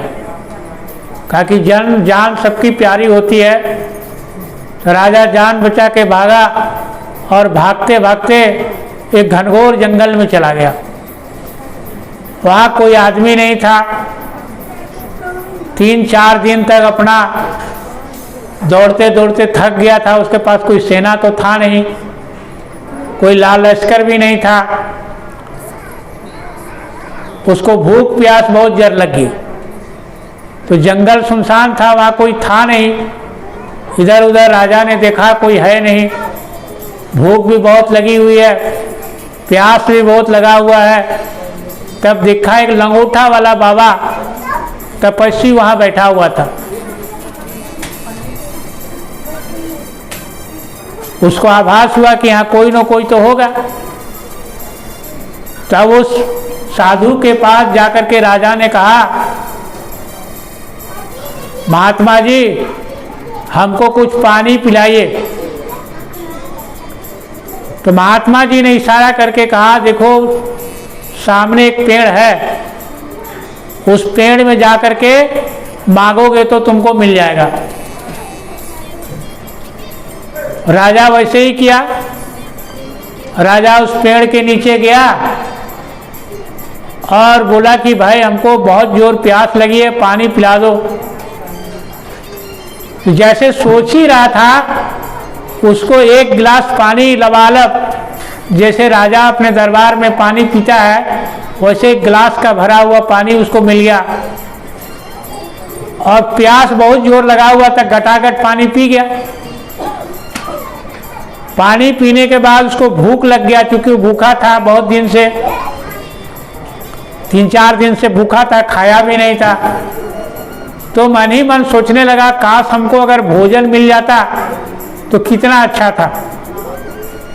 वो सोच ही रहा था कि हमको भोजन मिलेगा कि नहीं। तब तक देखता है एकदम शानदार राजा का थाली में भोजन उसको परोसा हुआ मिल गया और गटागट भोजन किया, क्योंकि वो भूखा था, प्यास लगा हुआ था, एक भूख था। वो गटागट खाने लगा। खा करके उसका जब पेट भर गया तो उसको नींद लगने लगा, क्योंकि कई दिन से वो थक गया था। तब तक अचानक उसको मन में आया, काश अगर हमको आराम करने मिलता तो कितना अच्छा था। वो सोच ही रहा था, तब तक देखता है कि राजशाही खटिया वहीं पर लगा हुआ है, पलंग उलंग सब, तकिया उकिया सब है, तो वहीं वो सो गया। जब अचानक नींद खुला तो अपने आप मन में मन सोचा, प्रभु काश अगर मेरा खोया हुआ राज मिल जाता तो कितना अच्छा था। वो जैसे सोच ही रहा था, उसका दरबार से कुछ राजा सिपाही लोग राजा का जय जयकार लगाते हुए उसके पास आया और कहा, महाराज जी चलिए चलिए, राजा मर गया, जो राजा आपको आक्रमण किया था वो मर गया। उसके बाद उसको पालकी उल्की लाया था, रात उत लाया था वो बैठाने के लिए, और उसमें बैठा करके उसको अपना राजा राज्य में ले गया। लेकिन जैसे ही वहाँ पहुँचा उसको याद आया, बोले अरे उस महात्मा को तो हम भुला दिए, जिस महात्मा के पद चलते हमको इतना सारा कुछ मिला, खोया हुआ राज मिला, खाना मिला, भोजन मिला, पानी मिला, उस तपस्वी को हम भुला दिए। उस जंगल में, सुनसान जंगल में अकेला रहता है, शरीर में कपड़ा है, न रहने का घर है, न मकान है, कुछ नहीं है। तब अपने सिपाही को बोला, सुनो तुम लोग रथ तैयार करो, हम महात्मा जी को लेने के लिए जंगल जाएंगे हम लोग। अपने सिपाही उपाही के साथ राजा फिर आया उस महात्मा जी के पास, जहाँ महात्मा जी तपस्या कर रहे थे। तो महात्मा जी के पास आया तो महात्मा जी बैठे हुए थे लीन में। तो राजा उसके पैर में गिर गया और बोला, प्रभु क्षमा कीजिएगा, हम तो आपको भुला ही गए, हम अपना राज्य चले गए, आपके आशीर्वाद से हमको बहुत कुछ मिल गया, लेकिन हम चाहते हैं कि आप मेरे राज्य में चलिए। बोला, इस सुनसान जंगल में, इतना जंगल में है ना आपका घर है, ना मकान है ना, पानी है, बरसात है, जाड़ा है, सारा चीज़ में आप भीगते रहते हैं, आपको खाने का ठिकाना नहीं है, पहनने का कपड़ा नहीं है, तो हम आपके लिए अच्छा अच्छा कपड़ा लाए हैं और आपको ले जाने के लिए रथ लाए, चलिए। तो महात्मा जी ने क्या कहा बताते हैं? महात्मा ने कहा जिसके तपस्या के बल पर एक पेड़ तुमको जो चाह सो दे दिया, तो क्या तुम्हारा घर में ले जाके तुम क्या चाहते हो कि तुम्हारा महल में हम सुखी रहेंगे? तो महात्मा ऐसे होते हैं। महात्मा हमारे देने से उनके तप के बल पर हमको सब कुछ मिलता है। महात्मा के तप के बल पर हमको सब कुछ मिलता है। गुरु को हम कुछ नहीं देते हैं, गुरु के बल पर ही हमको सब कुछ मिलता है। कोई कहे कि हम गुरु को कपड़ा देते हैं, धोती देते हैं, पैसा देते हैं, ऐसा कुछ नहीं है। गुरु के तप के बल पर ही हम सबको मिलता है। गुरु के पास हमारे पास कुछ नहीं है, उनका तप का प्रभाव है जो हमको आपको मिलता है। तो वही तपस्वी महात्मा ने कहा कि तुम भ्रम में हो कि तुम्हारे राज्य में जाने से हमको शांति मिलेगी और हमको सुख मिलेगा। तुम चिंता मत करो मेरा, तुम जाओ, तुम्हारे राज्य में हमको जाने की जरूरत नहीं है। तो राजा फिर वहीं से वापस चला गया। तो कहने का अर्थ है कुछ ऐसे लोग हैं, ऐसे महात्मा हैं जिसको हम आप देख नहीं सकते, जिनको हम जानते नहीं हैं, जिनके तप के बल पर ये धरती चलती है, नहीं तो आज कब तक धरती नीचे चली जाती।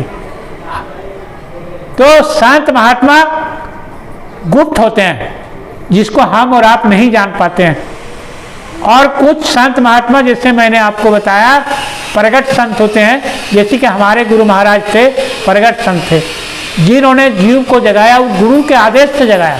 ऐसा नहीं कि अपने मन से जय गुरुदेव नाम को जगा करके लाए और हमको आपको नामदान दे दिए। नामदान कोई खुले बाजार में मंच में कोई किसी को देता नहीं है। हमारे गुरु महाराज खुले मंच में सबको नामदान दिए, सब जीवों को बुला बुला के दिए। एक दिन की बात है, गुरु महाराज एक नदी, जमुना सरजू नदी में पानी में नाव के नीचे पैर खूब हिला रहे थे। तो बहुत आदमी गुरु महाराज का लीला को कोई जानता नहीं था और कोई पूछने का साहस भी नहीं करता था। गुरु महाराज बोले ऐसा काहे कर रहे हैं महाराज? गुरु महाराज फिर कुछ देर के बाद जब गुरु महाराज कुछ नहीं बोले तो चुप हो गए। तो उनको पता चला कि जितने मछली आते थे जो महात्मा के पैर में जाते हैं वो मानव जोनी मिल जाता है, और मानव जोनी मिलने के बाद फिर यहाँ से जाने का रास्ता उसको मिलता है। तो शांत महात्मा का जो दया है, शांत महात्मा का जो क्रियाकलाप है, शांत महात्मा का जो एक्टिविटी है और करने का जो काम है, हर उसकी भेद को नहीं जानता है। तो शांत महात्मा अपने द्वारा जितने साइकिल से, गाड़ी से शांत महात्मा पूरे दुनिया में घूमे और उसके रास्ते में पेड़ पौधे, जीव जंतु, स्थावर, छोटा पेड़, मकड़ी, कीड़े मकोड़े, जितने भी जीव जंतु आए वो महात्मा के दया से मानव जोनी मिला और उनको जाने का रास्ता मिल गया। इसीलिए हमारे गुरु महाराज ने खुले रूप में मथुरा में ऐलान किया था, एक समय आएगा ये गुरु महाराज जो मंदिर ये निर्माण हो रहा है ये साक्षात जीवित देवता का मंदिर होगा, जीता जागता मंदिर होगा, जहाँ मनोकामना मंदिर भी कहते हैं, जहाँ हमको जाने से आपको एक मनोकामना पूरी होगी और एक बुराई आपको छोड़ेंगे, एक मनोकामना पूरी होगी। तो यह हमारा गुरु महाराज का लीला को जानना सबके बस की बात नहीं है। हमारे गुरु महाराज ने कहा कि मेरे जीते जी मैं यहाँ सतयुग ला के दिखाऊंगा, लेकिन बीच में हमारे गुरु महाराज ने की लीला को हम और आप समझ नहीं पाए। आज भरम में हम और आप धोखा खा गए। तो प्रेमियों, गुरु महाराज ने कहा कि शब्द रूप में हमेशा तुम्हारे सामने रहूंगा, तुम्हारे जिस अंतर चेतना में मैं तुम्हारे रहूंगा।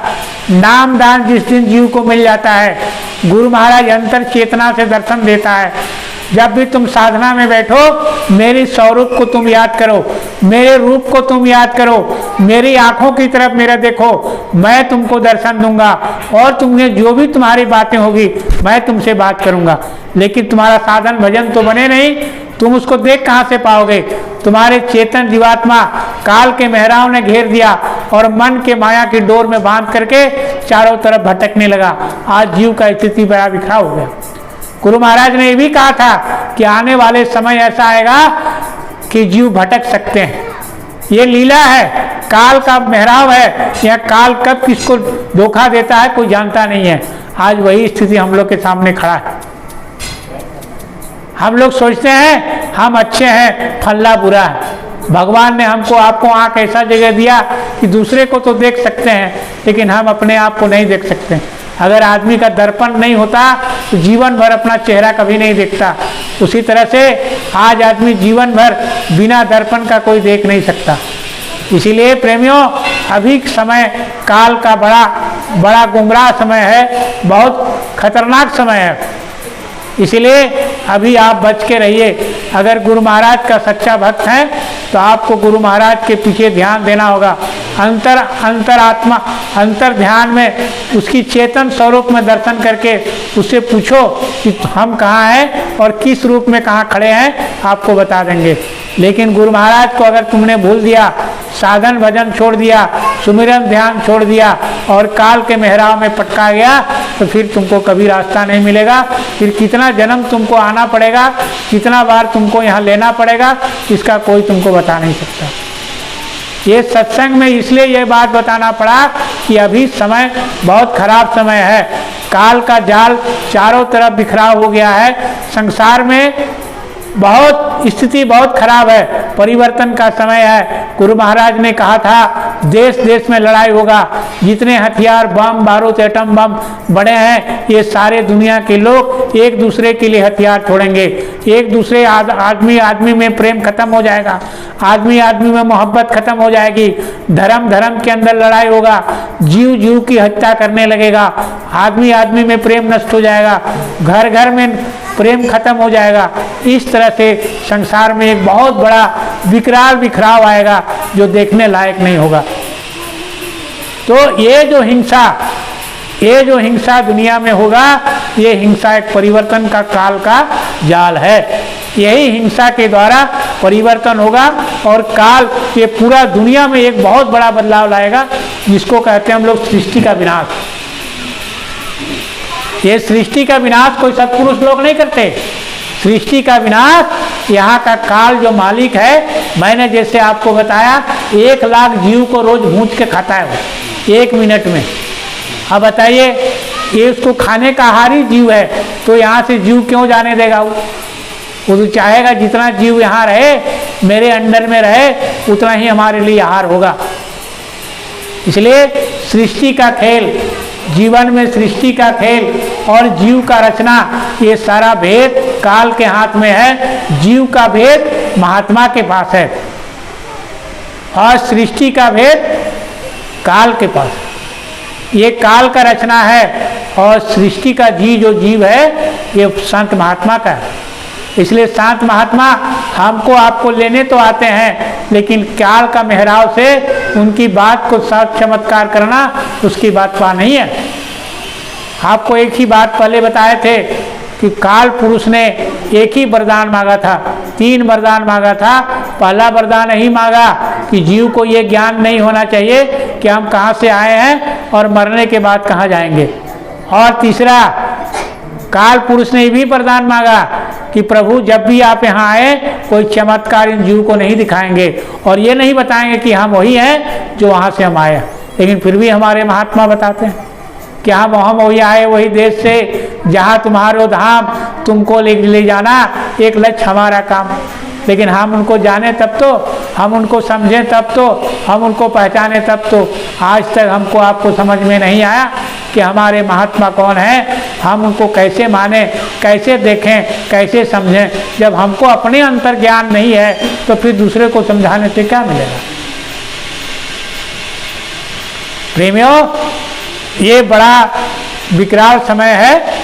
इसलिए प्रेमी इतना आप जान लीजिए, आप किसी के पास जाएं या ना जाएं, अपने ध्यान भजन में जब भी बैठें, अंतर चेतना से गुरु का दर्शन जरूर करें और उससे एक बार जरूर प्रश्न करें, प्रभु हम कहाँ जाएं? आप स्थूल शरीर में तो है नहीं, दिव्य स्वरूप में अगर आप दर्शन देके हमको आपको नहीं बताएंगे, मार्गदर्शन नहीं करेंगे, तो प्रभु इस काल का देश में आपके सिवाय हमको इस देश में बचाने वाला कौन है और रास्ता बचाने वाला कौन है? आप ही बताइए। ऐसा अगर आप कहकर आपके शरीर से अगर आपके 2 बूंद आंसू गिर जाते हैं तो निश्चित है प्रभु का दिल रो देगा और आपको सामने प्रकट होकर के ये बात अवश्य बताएगा। ये महात्मा की जुबान है। महात्मा ने कहा तुम्हारे फूल से मैं खुश नहीं हूँ, तुम्हारे प्रसाद से खुश नहीं हूँ, तुम्हारे चंदा चुटकी से मैं खुश नहीं हूँ, मैं तुम्हारे दान से खुश नहीं हूँ, मैं तुम्हारे भक्ति से भी खुश नहीं हूँ। अगर तुम मेरे लिए 2 बूंद आंसू तुम बहा दोगे, मेरे भक्ति के आंसू अगर तुम मेरे पैर में गिर गए, मेरे चरणों में गिर गया तो मैं बर्दाश्त नहीं कर सकता। मैं तुम्हारे सामने खड़ा होकर दिखाऊंगा कि मैं तुम मेरे सामने खड़ा हूँ। ये गुरु महाराज का वचन है। लेकिन हमने आपको गुरु महाराज को कभी हमने आंखों से नहीं, भक्ति से नहीं, आंसू से कभी सेवा नहीं की।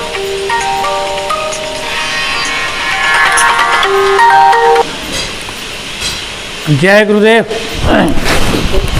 सत्संग में है अभी। अच्छा, कितना पैसा भेज आए हैं? 5 हाँ? 5 7,000? 5 5? हाँ। अच्छा ठीक।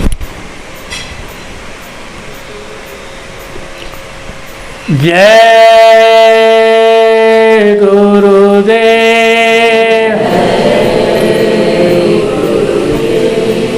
जय गुरुदेव। एक आध प्रार्थना किया जाए है ना। जय गुरुदेव। सामूहिक प्रार्थना है। जय गुरुदेव सतगुरु स्वामी।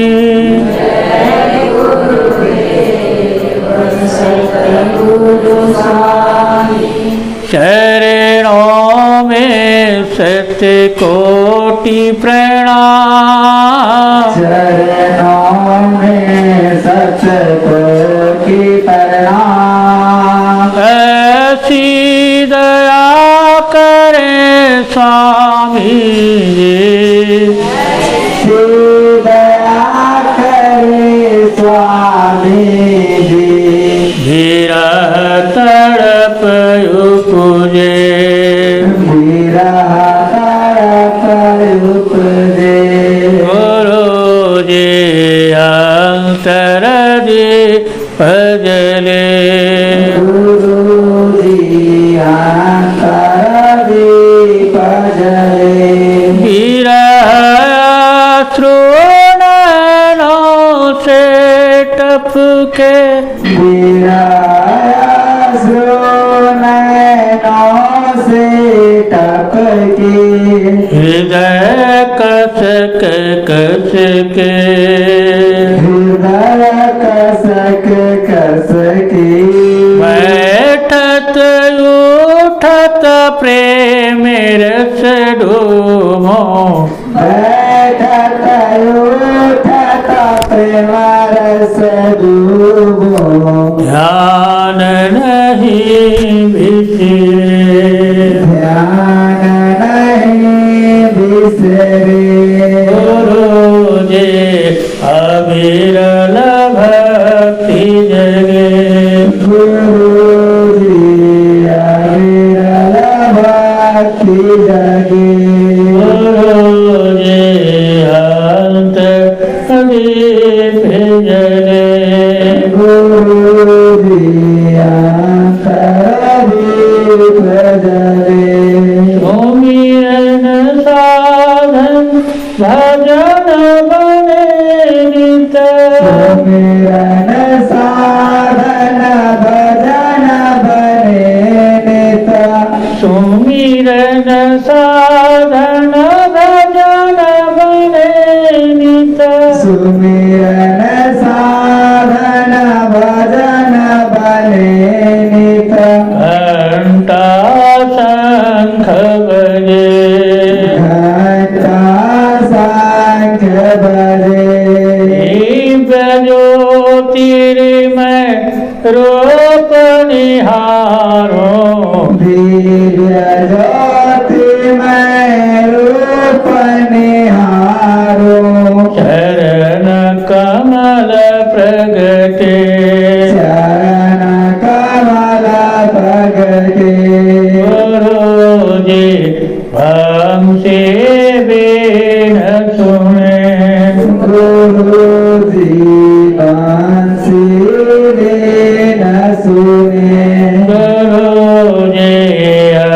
अंतर दीप जले गुरु जी अंतर दीप जले धर्म समर्पण दिन हो जाए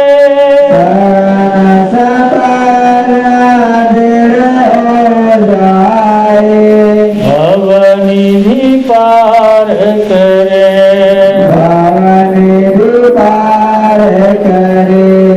ऊंचा दे निज धाम सतगुरु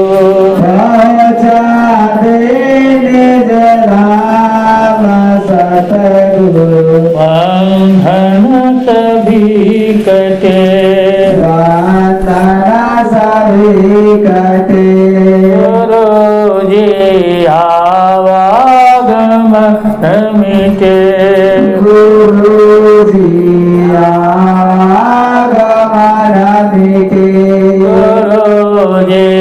अंतर दीप जले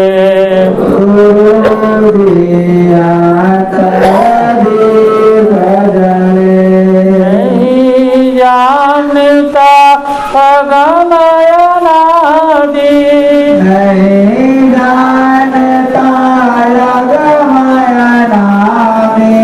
नहीं अलख सतना अपना परिचय दिया आपने अपना परिचय दिया आपने मुझको पास रखे मुझको पास रखे गुरु जी सागर बूंद मिले गुरु जी सागर बूंद मिले गुरु जी अंतर दीप जले गुरु जी अंतर दीप जले है गुरुदेव सतगुरु स्वामी जय गुरुदेव सतगुरु स्वामी चरणों में सत्य कोटि प्रणाम चरणों में सतकोटि प्रणाम जगत छोड़ प्रभु तुमको पाऊं छोड़ प्रभु तुम तो पाओ ऐसी मौज करें ऐसी मौज करें गुरु जी भद्र कपाट खोले गुरु जी भद्र कपाट खुले गुरु जी अंतर दीप